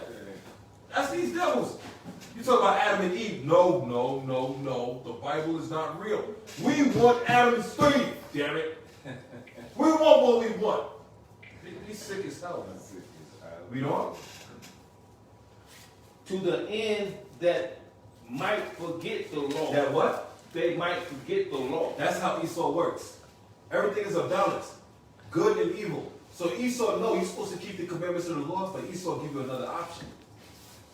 And he'll make it easy for you to keep his option. You think it's a coincidence? They'll give you a day off on a damn holiday or something? Why the hell all the other days they want you to work? But on the holidays, they'll give you a day off. They want to encourage, like you said, they want to encourage you and want you to keep it. So they want you to keep their holidays, right? They want you to keep their holidays, right? But they don't want you to keep the holidays of the Most High. Look how the Most High work. You think it's a coincidence on the feast days of the Lord? It'd be hard as hell that whole day. Hard as hell. You be going through this, through that. The boss be calling you. Look, Miss, you want to call yourself Chaanakah or whatever you want to call it. Look, I know you say you're supposed to have the moon is new that day, but we need you back in work. Right. Wait, you was working 7 days a week and they want you to work the 8th day. They'll create a whole new day to make sure you work. But let it be Thanksgiving. Oh no, go enjoy it with your family. Oh, cheers. It's Christmas. Oh my God, Santa Claus just came. And you wouldn't believe it. You would not believe it. My son just got a new sock. Did your son get some deodorant? Did your Edomite son get some soap? For his sanitary workout or something? Right? We don't. And the end that they might forget the law and change all the ordinance. That's the key. Esau want us to forget the law. The Greeks wanted the Israelites at that time to forget the law of God. Why? Because once you forget the law of the Most High, now you're in the hands of the devil. Now the devil can do what he wants. Right? We are? And whosoever would not do according to the commandments of the king, he said, ye should die. Yo, they said it straight up. They said, yo, you don't want to listen? You don't want to keep these wicked laws? You don't want to obey me as your white God? You dead. I'm killing you immediately. I ain't got no time for no rebels or reprobates. We don't? In the selfsame manner wrote he to his whole kingdom, and appointed overseers over all the people. So he got overseers. That means he got people watching that's like governors or mayors, right? They're watching the people to make sure that you're keeping his laws. If they catch you keeping one of the laws of the Lord or keeping the Sabbath, and they catch you with fringes, they're going to kill you immediately. We don't? So in other words, they'll have some of our own people. Right. They'll have that as well too. Yeah. Right? And you know, Jake is the biggest cool man. He'll snitch immediately. Yeah. Jake will snitch. He'll... Oh, God, this is fringes or hell? He like, you know, this man said shalom or not? Yeah. Yeah, hello? It's not, yeah, this man said shalom. This man right here got fringes on. They talking about, yeah, slack is noise. They talking about feast of dedication. This man talking about a feast of dedication. He's not keeping Christmas. Yeah, I got the address right here. I'll send you it right now. That's what they would do. A bunch of traitors, man. You know? In the selfsame manner wrote he to his whole kingdom, and appointed overseers over all the people, commanded the cities of Judah to sacrifice, cities by city. It says city by city. Damn. That's why we got to start with 1 Maccabees chapter 1. You got to understand how wicked these devils were, man. You got to understand the stage, how it was set, the oppression that we had to go against. Right? Because the greater the villain the enemy is, the greater the story is. The greater the fight you got to have. Right? You know? And many of the people were gathered unto them, to whence every one that forsook the law, and so they committed evil in the land. You know? And drove the Israelites into secret places, even whosoever they could file for succor. Right, so they drove the Israelites into secret places. That means what? The righteous of Israel that did not want to follow the wicked ways of society like we are doing today. We are not following these wicked holidays today. We got our own laws and commandments that we're keeping. So now, guess what? We don't go with the masses. We gather together as a people. In these secret places. This house could be known as a secret place. Because it's not for everybody to come in here, only those that's keeping the commandments. You know? Now, the 15th day of the month, Caslu, in the 144th 25th year, You they know? set up the abomination of desolation upon the altar and built idols, altars throughout the city of Judah on every side, Right? So now they built altars, you know? and burnt incense at the doors of their houses in the streets. You know? And when they had rent in pieces the books of the law, They did what? they rent in pieces the book of the law. That's happening again today. China, a nation of heathens, China, they said they catch anybody with a Bible in their phone. A Bible app in their phone, they're killing them or they're locking them up. They took the actual Bible and they said, if I catch you with a Bible in your phone, you're getting arrested. And they might kill you. You know why? Because China created a whole new Bible. A Chinese Bible. And they want you to follow that. They don't want you to follow the Most High. China itself. What about America? You got Christians, white Christians, who's basically getting oppressed by their own people, the American citizens. Now they took away the name God in schools. You can't even pray no more in school. But they got no problem with talking about what's that? The assembly when every morning. Yeah, pledge allegiance. Right. Soon enough, they gonna have you pledge allegiance to the gay flag. Not even the American flag. They got to pledge allegiance to the rainbows. Right? I pledge allegiance to Zeus or Trump or Joe Biden. Soon enough, they're going to pledge allegiance to the presidents. Because now they're going to have you try to worship them as their gods. You know? And burn incense at the door. Verse 56. And when they had rent in pieces the books of the law, which they found, they burnt them with fire. They're going to burn the books. That's why I'm telling our people, hey, come and get this knowledge right now. Store up this knowledge. Take these notes. Because what? Your phone ain't going to save you. These books ain't going to save you because they're going to burn these books. Now you got to have that knowledge, that oil now. You know?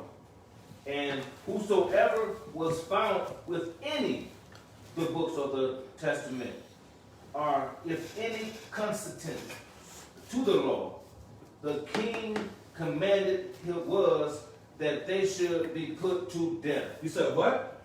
They should be put to death. So in the time of the Greeks, anybody that was found with a Bible, it was killed automatically.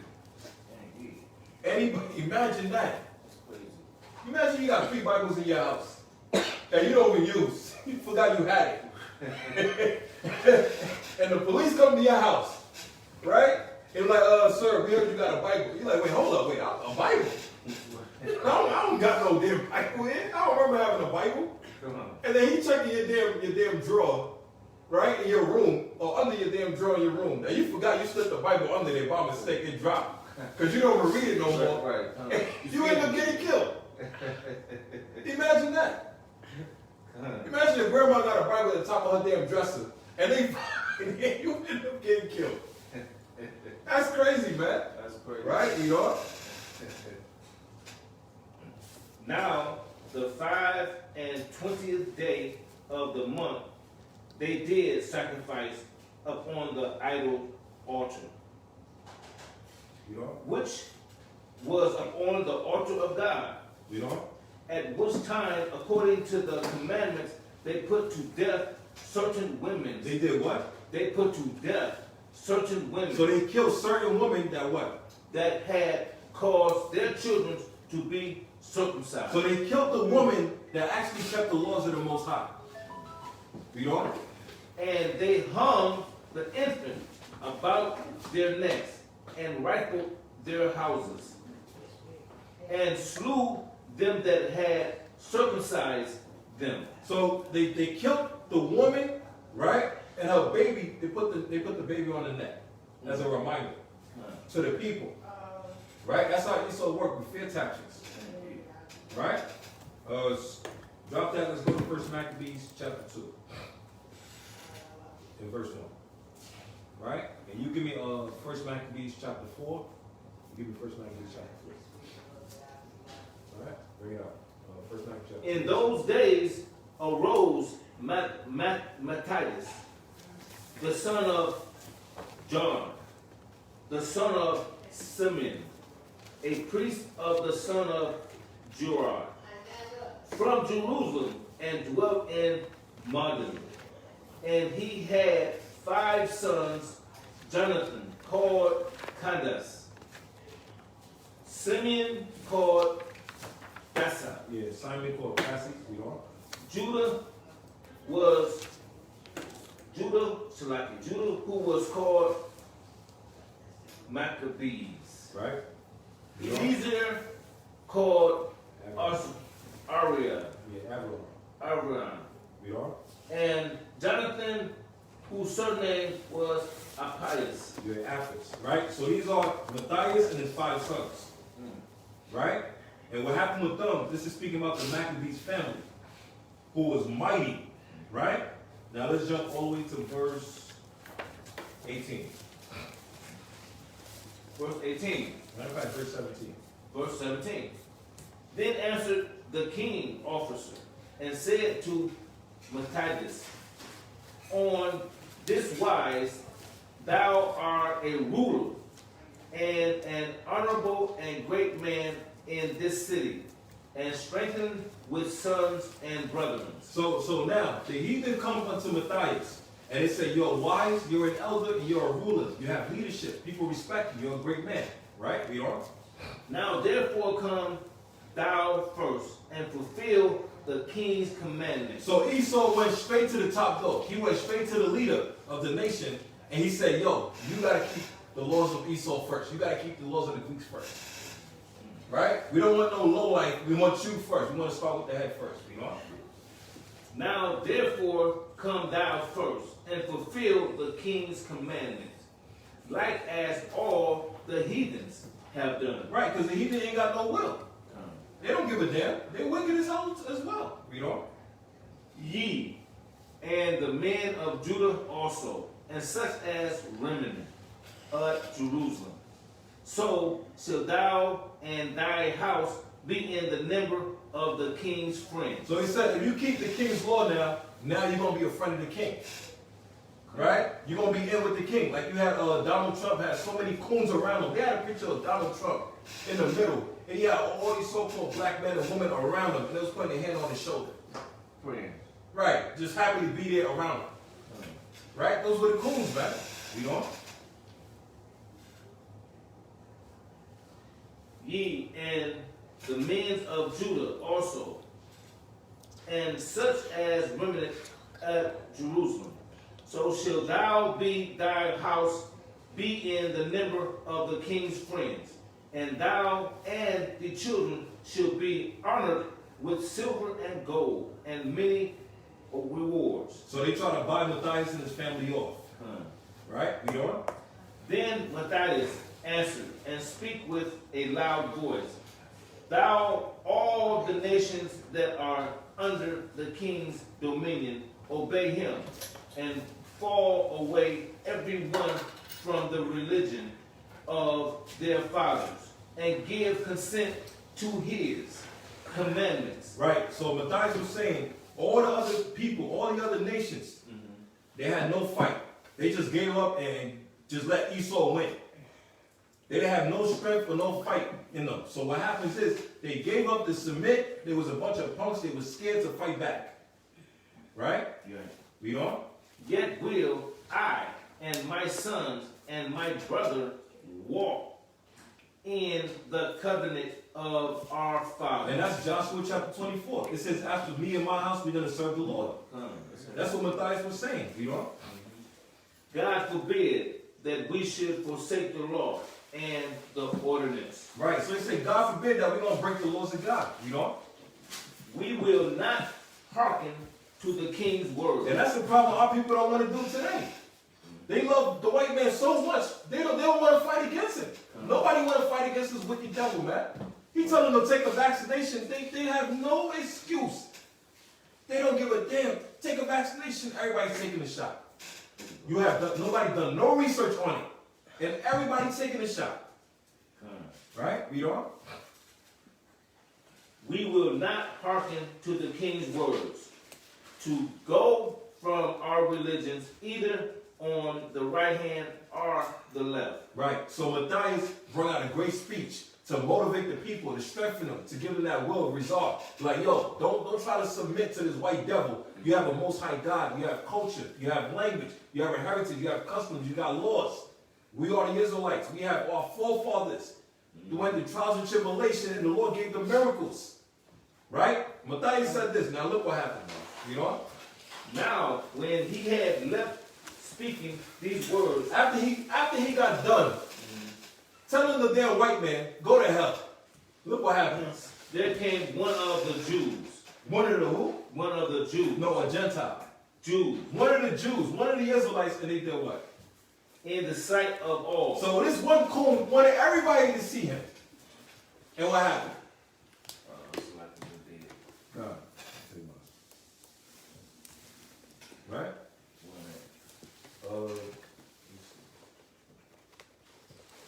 23. Now, when he had left speaking these words, there came one of the Jews in the sight of all the sacrifices on the altar, which was at Madon, according to the king's commandment. So after Matthias basically told the devil to go to hell, get from behind these Satan, Matthias' own people came right after he made the speech and did this and tried to sacrifice the pork right in front of the white man. And said, you know what? Look, man, that Negro, he finished. He finished. He don't want to listen to you, master. I'll do it. I'll do it. He messed up. Coon. He don't want the money. He don't want the riches. He don't want the gold. He don't want this. He don't want to be friends with Caesar. He crazy. I'll do it, man. Let me do it. Get the hell out the way. Right? And he went and did the sacrifice. You know? Which thing, when Matthias saw, he was inflamed with zeal, and his rein trembled. Neither could he forbear to show his anger according to the judgment. Wherefore he ran and slew him up on the altar. He did what? Slew him up on the altar. So when Matthias made this speech to tell Satan, go to hell, to tell the damn white man, we ain't taking your vaccines, right? You had a coon nigga immediately show up and said, man, I want that house, man. I want that car. I want that money. I want that contract. Man, let me put it in my hands. I'll take it, man. The hell with this guy, man. The hell is wrong with him, man? Right? He said, I'll take it. Matthias said, he just blacked out. Man. He blacked out and he said, yo, you gotta go. You gotta go. For the betterment of the whole nations, you cool niggas, you gotta go, man. Because you love the white man so much. You love this kingdom so much. You look at their resources, their houses, which they stole from us, and use us to build, and you want to still be here in slavery. You don't want to fight back. How you get out of slavery if you're not willing to fight back? How you win a war and you're not willing to pick up arms and fight against your enemy? You expect him to beat you now, and he's just going to one day say, you know what? Damn, you crying and on the floor and everything. Snot on your nose, blood in your face. Oh, just go. Go home, man. Just go. Let them go. Let them go. Go back to Jerusalem, man. We don't need you no more. No. Hitler even said it. America has the Jews in their hands. And they will not let them go. Esau even said it in Exodus chapter 21 and Jeremiah 50 and 33. Judah and Jerusalem was oppressed together, and the Edomites, the heathen, refused to let them go. So how you going to get out of this? Is by keeping the laws of the Most High. Read on. Which thing? Verse 25.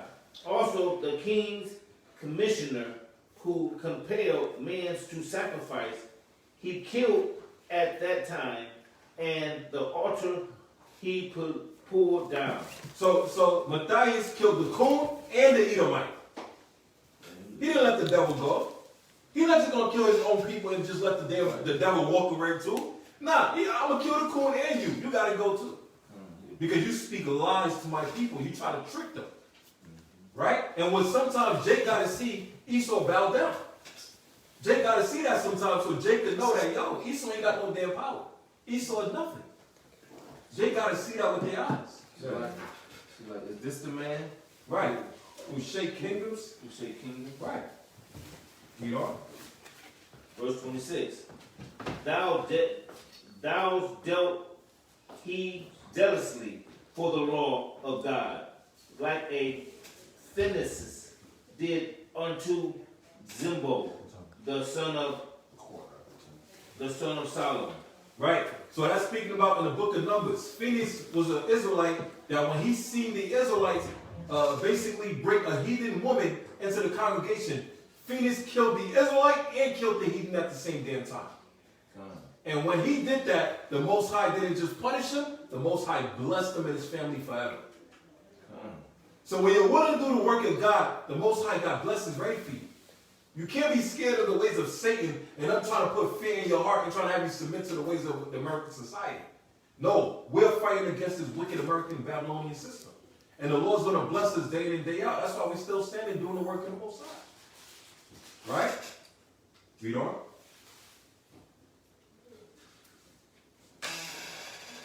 Verse 29.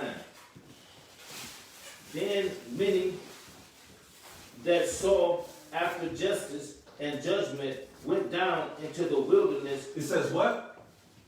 Many that saw justice and judgment. It says many that sought justice and judgment. That means many that was looking for righteous ways, righteous living, not getting cheated by the damn system, not getting tax collectors banging on their door, talking about you owe this and that, and you didn't charge us extra money. And you didn't even tell us. Right? We on? Went down into the wilderness. Went down into the wilderness. Like we got with the Feast of Tabernacles. Right? We gathered together as a nation. We was camping. We on? To dwell there. To what? To dwell there. So Matthias and the rest of the righteous Israelites said, we'd rather go to the damn wilderness and jungle than live in this society with you wicked devils, man. We'd rather go with our own land than live over here with y'all. So y'all can try to oppress us and have us not keep the laws of the Most High. You know? Both they and their children and their wives and their cattle, because affliction increased sore upon them. Because affliction increased. The heathens keep oppressing us. So in order for us to get out of their hands, we got to go back to the Most High. When you keep the laws, the Most High will bless you. You know? Now, when it was told the king's servant and the host that was at Jerusalem in the city of David, that certain men who had broken the king's commandments were gone down into the secret place in the wilderness. You know? They pursued after them a great number, and having overtook them, they camped against them and made war against them on the Sabbath day. So now, our own people snitched. Our own people snitched and said that, hey, these brothers over here is keeping the commandments. They want to keep the Sabbath day. Right? They all gather in their house. They got the fringes on. They got the sisters coming in with the dresses and all these different things. No, they keep it a feast day. They're playing Hebrew music and all this stuff. No, we don't want to hear this. Hey, call the cops. Come get them. Come get them. I don't see no Christmas lights. I see Hanukkah lights. What the heck is going on? Come get them. Right? I don't see no Thanksgiving decorations or Halloween decorations or Christmas decorations. I see Hanukkah lights. Come arrest them. Right? Ladies and gentlemen, we got them. Right? You know? And they said unto them, let that which he have done hitherto surface come forth, and do according to the commandments of the king, and ye shall live. So they said on the Sabbath, they said, hey, come out of the way you was hiding. Come out and come back to the land and follow the king's law. Right? And he said, if you do that, you'll live. If you stop keeping these feast days and you come back to keep these holidays that America has, hey, you'll have a good time in America, man. You'll like it better. You know, you probably got to see it on a different side of the spectrum, you know. You got to understand, understand both sides. You know, they always say the grass ain't greener on the other side. Well, guess what, buddy? You're on the wrong side. You're on the wrong side, buddy. You know? Just try your little pork, buddy. You know? It'll be good for you. You know? Good American steak. You know? But they said, we will not come forth, neither will we do the king's commandment to profane the Sabbath day. You know? So then they gave them the battle with all speed, Shalom. You know? Howbeit, they answered them not, neither cast they a stone at them, nor stopped the place where they laid heads, but said, let us die all in our innocence. Heaven and earth will testify for us that he put us to death wrongfully. So he said, we're not going to keep the ways of the American system and laws. We don't want to get vaccine and all these different things. We don't believe in you damn devils, right? Now the problem that happened over here is that they came and let the Edomites come and just kill them off. They said, we're not going to fight back. Right? We're going to watch. We're going to let everybody watch and see we're innocent and you just come and murder us. Now, these people didn't fight back, but they just wanted to keep the laws. What makes the Maccabees different, they said, nah, we're not doing that. We ain't doing that. We ain't going out like that. We ain't letting no damn devil touch us like that. We're going to show the whole world that the Most High God is with us. And you heathens think y'all hate us? Well, damn it, we hate you more than y'all hate us. Because we got the right to hate y'all because it's righteous vengeance. Righteous hatred because you are the devil. They want to talk about telling us, go back to your country. What you mean? You don't like it here? Go back to your country. Why are you complaining? This is America, the land of the free. Why are you complaining? What about Black Lives Matter? Why are you all these peace marches and all this whole speed? We shall overcome. What? Now stop complaining, you niggers. You black people. Go back to your country. That's what they're saying. But they don't tell you they stole us from our own country. They brought us over here. We try to go back. You had Marcus Garvey try to bring us back and they killed him. Right. He tried to bring us back, even though it was Africa. He tried to bring us back, they killed him. So no, you white devils may say go back to your country, but your president and your Illuminati won't let us go back to Jerusalem. They won't let that happen because they need us because we're making them money in America. Right. They should go back. They got it. No, they gotta go back. That cave is ready for them, man. It's hot and ready. Right? It's hot and ready. The cage, the steel bars, the whips, everything is there. Right? You know? So they arose up against them in battle on the Sabbath, and they slew them with their wives and children and their cattle to the number of 1,000 people. Now when Matthias and his friends understood hereof, they mourned for them right sore. And one of them said to another, if we all do as our brothers have done, and fight not for our lives and laws against the heathens, they will now quickly root us out of the earth. You know? But that time thereof they decreed, saying, whosoever shall come to make battle with us on the Sabbath day, we will fight against him. We will what? We will fight against him. No, we just gonna cower and lay down. We will fight against him. So the thing with the Maccabees, the Maccabees family, is so whoever come against us, even on the Sabbath day, and try to take our life and try to root us out, we're gonna fight back. We're gonna fight back. Because why? We don't attack the people, we're defending ourselves. It's self-defense. Because every nation on this earth knows when the Israelites keep the Sabbath day, it's supposed to be a day of rest.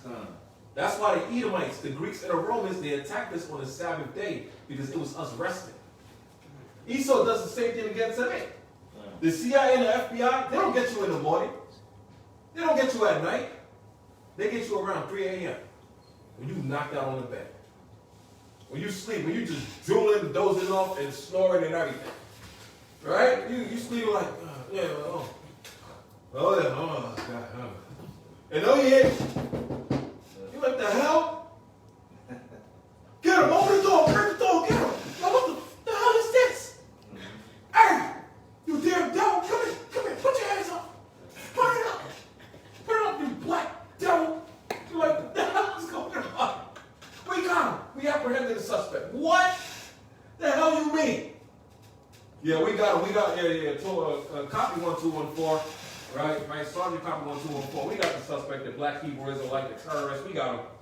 Look what we found. Look what we found. Look what we found. A black man sleeping. Look what we found. Look what we found. He even said it in his dream. We got the bombs. He even said it. The bombs is being dropped. He's a terrorist. We got him on record. And then they're going to take all the camp videos and splice it and everything and switch it all up. Right? They'll take you talking about the Most High making nuclear missiles. Right? And it's saying that the Most High put the Spirit on you, Isaiah 61. They'll take Isaiah 61, well, Isaiah 54 and 17, where the Lord said the smith and the coal to build the waster. They'll put it together, and then they'll take Revelation 14 with patience, and put it together, and basically have you saying, yeah, I was patiently waiting. I was patiently waiting to shoot nuclear missiles down, and no weapon formed against thee will prosper. You're like, what the hell? I didn't even say that. We got it on record. Shut up, damn it. You black terrorists. We got it. Like they did with the brother on Wisconsin. That ran over all the Edomites in the crowd. Right? Now they're going to say he's a black Hebrew Israelite. Oh, what? Yeah. They say he's a black Hebrew Israelite. You know, they say he's a pedophile. They say he's a monster and all this stuff. They say, yeah, he was a killer. You know, funny, they do this every year around the same time. And every time they do it, it's around the time of the Feast of Dedication. It's around the time of the Feast of Dedication where they're lying on us, man. Calling us terrorists. They're doing the same thing again and again and again. Right? Read on. At that time therefore, they decreed, saying, whosoever shall come to make battle with us on the Sabbath day, we will fight against him. Neither will we die all, as our brothers that were murdered in the secret place. And that's why that's why the white man don't want to talk about the book of Maccabees. Mm-hmm. Because the Maccabees showed the whole world, if the Lord is with you, who can be against you? One of you shall chase 1,000. Judas Maccabee able to kill thousands of wicked Edomites. That's power the Most High is bringing back in these days. Right? Let me get 1 Maccabees chapter 4. Jump to verse...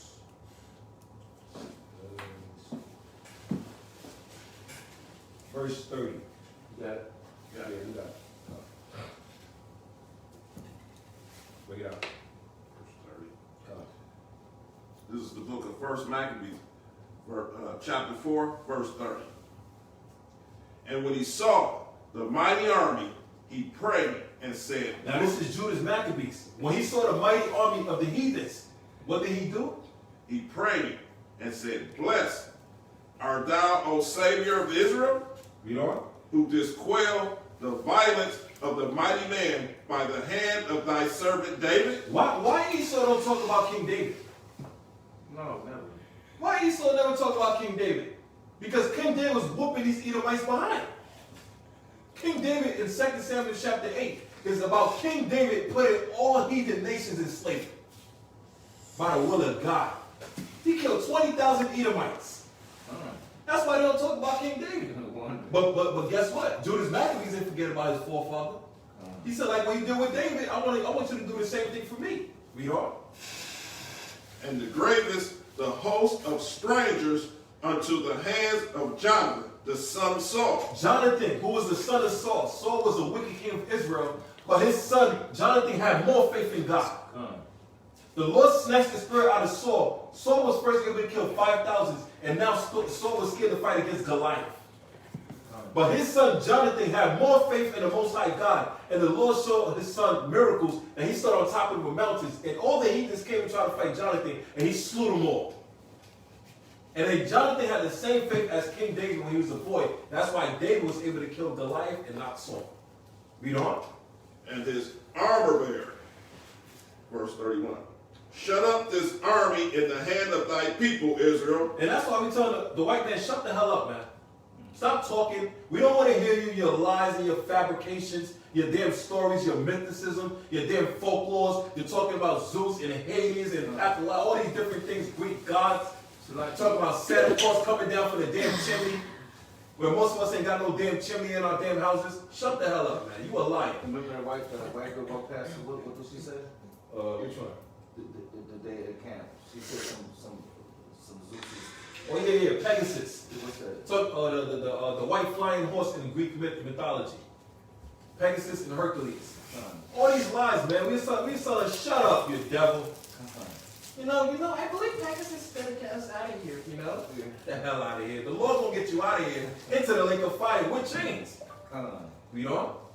And let them be confounded in their power. Read on. And horsemen. And make them to be of no courage. Read on. And cause the boldness of their strength to fall away. Read on. And let them quake at their destruction. So Judas Maccabees is throwing up a prayer. Judas Maccabees, in the midst of war, is throwing up a prayer. A curse prayer like we just did when we opened up the service.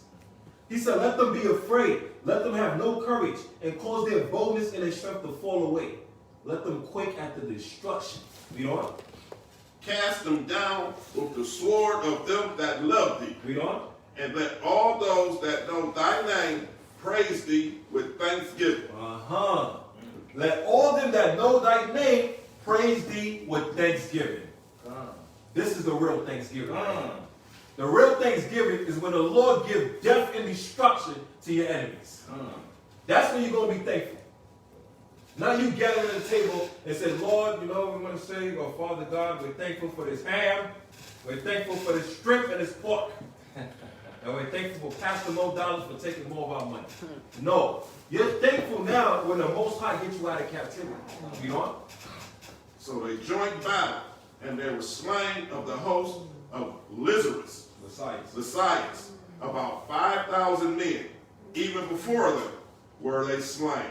So 5,000 men of the heathens were slain after Judas Maccabees spoke that cursed prayer. Read on. Now when Lysias saw his army put to fight, and the manliness of Judas soldiers. In the what? Of Judas soldiers. In the what? And of Judas soldiers. And when Lysias seen the manliness of Judas soldiers, these were men of war. Israel as a nation wasn't no punks. We were men of war. We the best fighters today. Yeah. You got boxers like Mike Tyson. You got Muhammad Ali. All these different things. You got Deontay Wilder, Floyd Mayweather. We the best fighters today. We are. And how they were ready either to live or die. Valiantly, he went on to Chaanakah and gathered together a company of strangers. And having made his army great than it was, he purposely to come again. So Lysias got destroyed by Israelite men of God that's ready to put their life on the line for the Most High. And they was getting their behinds wiped out. Right? So the heathens lost, and then they went and got more people in the army. Right? They thought they was going to win. Read on. And he proposed to come again into Judea. Then say Judas and his brethren, behold, our enemies are disconfounded. Let us go up to cleanse and dedicate the sanctuary. So now, after they destroy the heathens, throw a curse prayer for the Most High to strengthen them and destroy their enemies and weaken them. Now they say the enemy is gone. Now we can go up to the temple now. Because remember, they defiled the temple in 1 Maccabees chapter 1. Now we can go back to the temple now and we can clean it up. Read on. And upon this, the host assembled themselves together and went up into Mount Sinai. Read on. And when they saw the sanctuary desolate, and the altar profane, and the gates burnt up, and shrubs growing in the courts as a forest, or in one of the mountains, and the priest's chambers pulled down. You ever seen an old abandoned building? Where they got dust and spider webs and all these things all over? And everything is jacked up, the doors is broken down. You're like, what the hell happened here? What type of hurricane came through here? That's how they had our temples looking. Our temple was a jewel, the most majestic looking place on this earth. And they had to look like a damn haunted house. Read on. They rent their clothes and made great lamentations and cast ashes upon their heads. It was fasting. Read on. And fell down flat to the ground upon their faces, and blew an alarm with the trumpets, and cried toward heaven. No, they cried towards the white man. Cried towards heaven. No, they cried to Bob the builder. Cried towards heaven. No, they cried to Mr. Donald Trump. Cried towards heaven. So they basically fasted and prayed and cried to the Most High. How do you cry to the Most High? By praying. Right? Read on. And then Judas appointed certain men to fight against those that were in the fortress, until he had cleansed the sanctuary. So then so he chose priests blameless of conversation, such had pleasure in the law. So Judas, after they prayed, fasted and prayed, now they was ready for war. They didn't just pray and just stayed home and just waited. Right. No, they prayed and then they went out there and still taught. Like where we do today. We pray, and Most High to put blessings on Israel, curse upon the heathens, and we go out there and we teach. Us teaching right now is a modern day spiritual war. But in those times, they prayed and then they went out to the battlefield with weapons to fight against the heathens. And Judas chose what? Men that was sincere about keeping the laws of God. That wasn't no hypocrites or punks. You know? Who cleansed the sanctuary and bear out the defiled stones unto an unclean place. You know? And when as they consulted what to do with the altar of the burnt offerings, which was profane, they thought it best to pull it down. So they had to break it all down. The temple was already defiled, they had to break it all down. That temple also represents your body. Once you come into this truth, you had to leave that darkness and you had to be broken back down. Right? Read on. Lest it should be reapproached to them, because the heathen had defiled it. Wherefore they pulled it down, and they lay up the stones in the mountain of the temples in the convenient place, until there should be a prophet to shew what should be done with them. Read on. Then they took the whole stones according to the law, and built a new altar according to the former, Read on. and made up the sanctuary and the things that were within the temple, and hallowed the courts. Read on. They made also a new holy vessels, and onto the temple they brought the candlesticks, and the altar of burnt offerings, and of incense, and the table. So they had to break the temple down. They had to clean it up. They had to take all the wicked things that was in the temple out of it, and they had to replace it all as a new. Right? So they're cleaning the temple from the top to the bottom, and from the bottom all the way up to the top. They're not just looking at the corners and seeing a little dust there and just leaving it like, no, they're cleaning every inch of the temple. Because the white man is a wicked demon. You don't know what the hell he was doing around these damn places, man. You don't know what the hell he threw around all the damn place, or crap all over the damn walls and whatever. So they had to clean every inch of the temple. You know? And upon the altar they burnt incense. And they did what? They burnt incense. Now that place was probably stinking. Right? Esau don't take a bath. So that place was probably smelling bad. You know? And the lamps that were upon the candlesticks, they were lighted, and that mighty give light into the temple. Furthermore, they set the loaves upon the table, and spread out the veins, and finished all the works which they had begun to make. So now, they rededicated the temple, right? All the bad stuff, all the defiled things. It's like also with a person's body. Once you come into this truth, all the things you used to eat, the pork, the shrimp, crab, and lobsters, all the things to defile your body and spirit, now you got to reset yourself. It's like a fast. A fast, you got to reset your body. All the stuff that you ate in this society, you got to cleanse your body now. So they cleanse the temple. Read on. Now, on the 25th day of the 9th month, which is called the month of Caslu, in the 180th year, they rose betimes in the morning. Right. So they rose in the morning in the month of Caslu. And what is this? Read on. And offered sacrifice according to the law upon the new altar of the burnt offerings, which they had made. So now this is speaking about the feast of dedication. It's to dedicate what? The temple back to the Most High in righteousness. They had to destroy the heathens, go into the temple, and all the foul things they seen. It was pissed off as hell. They had to do a fast for the Most High to answer their prayers. And then now they had to cleanse the whole temple again. Why is it the heathens wanted us to destroy the temple? Because that's where the Most High would answer our praise. That's where the people had to go to the priest for what? For the repentance of sins that they have committed. And also for us to gather as a nation.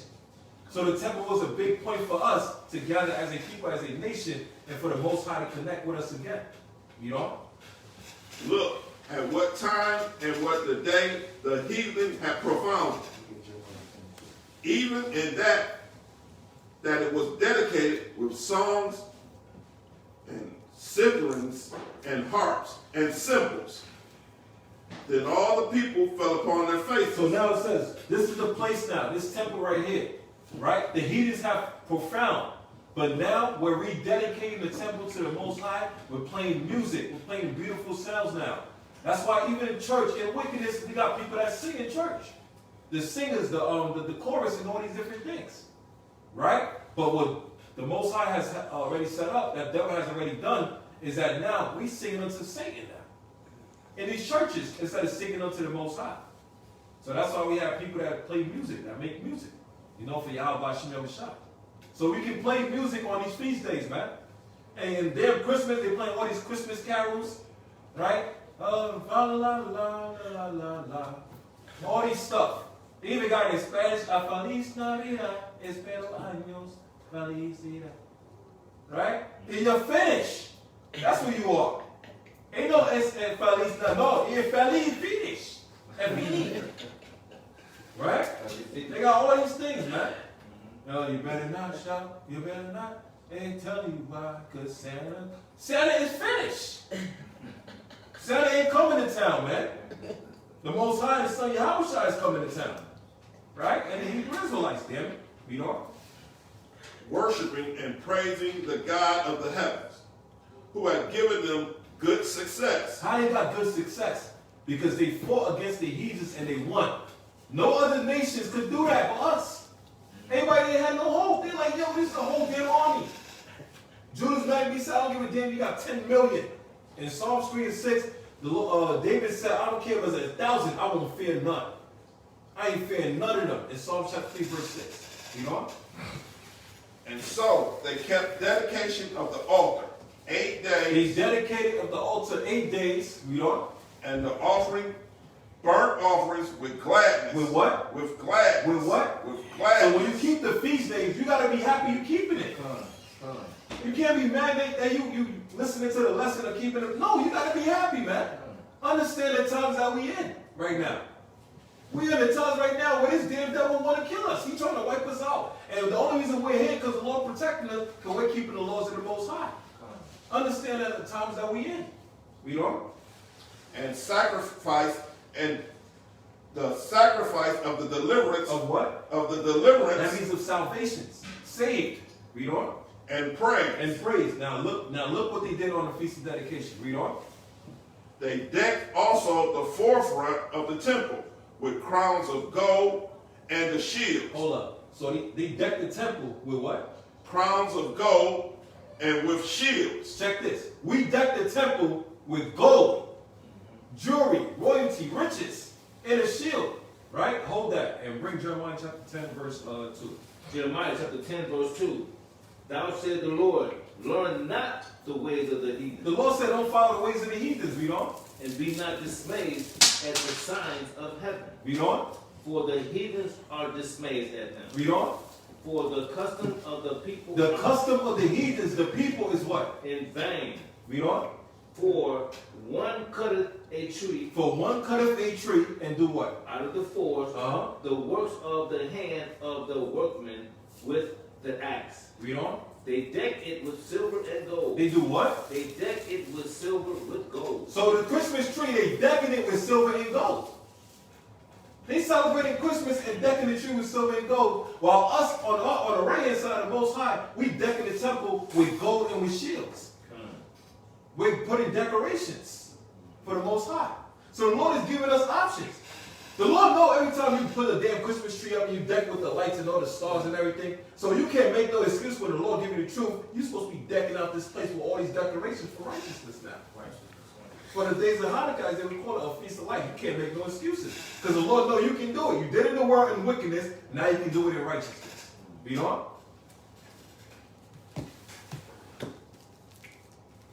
And fasten it with nails and with hammer. Right, and the Lord gonna fasten the damn lake of fire or the nail on your damn throat. The Lord gonna fasten the damn spear or the sword on your throat. If you keeping this wicked holiday Christmas. You know what? That it move not. They are upright as the palm tree. And that's the only time people want to be upright, when they want to follow these wicked holidays. Now they want to be holier than that. Right? Drop that and finish off with that. And You're almost done. And the gates and the chambers they renewed. The gates and the chambers, they hooked it all up. They decked it out. It looked new and beautiful. Read on. And hanged doors upon them. Thus was a very great gladness among the people, for that the reproach of the heathen was put away. The reapproach, the disrespect of the heathens, man. David even said to Goliath, who are you to speak against the army of God? You a heathen. Who are you? You uncircumcised Philistine to speak against the Lord's children, man. The Lord said in Exodus 11:7, he said, not even a man or beast shall move their tongue against the children of Israel. That's what the Lord is saying. Right? You know? Moreover, Judas and his brethren with the whole congregation of Israel ordained that the days of dedication of the altar should be kept in their season from year to year by the space of 8 days, from the 5 and 20th day of the month. Casaloo with the mirror and gladness. So Judas said, this was part of the Feast of Dedication. 8 days of celebration, happiness, on the 25th day of the 9th month of the Hebrew calendar. But it's not a coincidence, Esau ties it in with his calendar of Christmas in December on the 25th and 26th day. He's trying to merge it together for confusion, but it's the actual, original, so-called Christmas, which is the Feast of Dedication. Instead of 1 or 2 days for presents, you get 8 days of presents and gifts, you know? And at that time, also, they built up Mount Seir with high walls and strong towers around about. So now we're building that defense city around us now. We got the temple back now. Now we're building it. Now we're strong. And now the Most High is defending us now. You know? Lest the Gentiles should come and tread it down. And now they built a high temple in the mountains and everything for defense. So now when they see any wicked heathen trying to come against them, they can whoop their behinds immediately. They're not letting that happen again. You know? As they had done before. You know? And they sent there a garrison to keep it, and fortified Bethshura to preserve it, and that the people might have a defense against Idumea. So now we got our land, we got our temple back, the Most High is with us again, we're connected with the Lord, our people got faith, and the coons is scared as hell, and now they're seeing, the whole world is seeing that the Israelites is back. Now everybody's shook. So that's what it's speaking about, Feast of Dedication. Ended off with Romans 12:1. Right? So if people want to celebrate Christmas, guess what? Man? This is a wrap for you. is over. You know, you talking about Santa Claus, you on a good list, you don't want to be on a naughty list, well guess what, you on the naughty list of Yahweh Shai. And he ain't gonna give you no gifts. Yeah. Romans chapter 12, verse 1. I beseech you, brothers, therefore, brothers, be the 12 and 1. Take your time. Shalaki. Romans 12, verse 1. I beseech you, therefore, brothers, by the mercy of God, It's a mercy of God. Read on. that ye present your bodies a living sacrifice. Same as you sacrifice unto the temple, the altars, right? Unto the Most High in His feast days, you got to make your body a living sacrifice. You got to be willing to fight for the laws of the Most High God. In life and in death, you know? Holy, acceptable unto God, You know? which is your reasonable service. And that's the key. Our reasonable service to keep these feast days. Feast of dedication, us dedicating our mind, body, and spirit back to the Most High God so we can get this power, so the Most High get us out of this wicked captivity, so we can see the death and destruction of our enemies, and we can get the kingdom of heaven only for the children of Israel. With that, all praise Yahweh Shemel Shai, and that'll be the end of the feast of dedication service. Come Yeshua. All praises.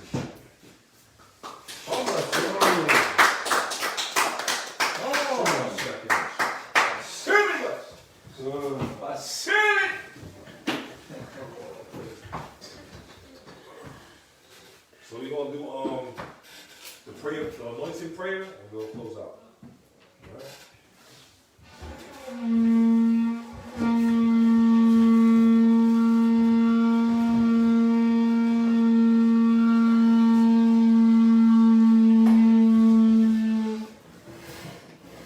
All right, God, everybody come get your anointing oil.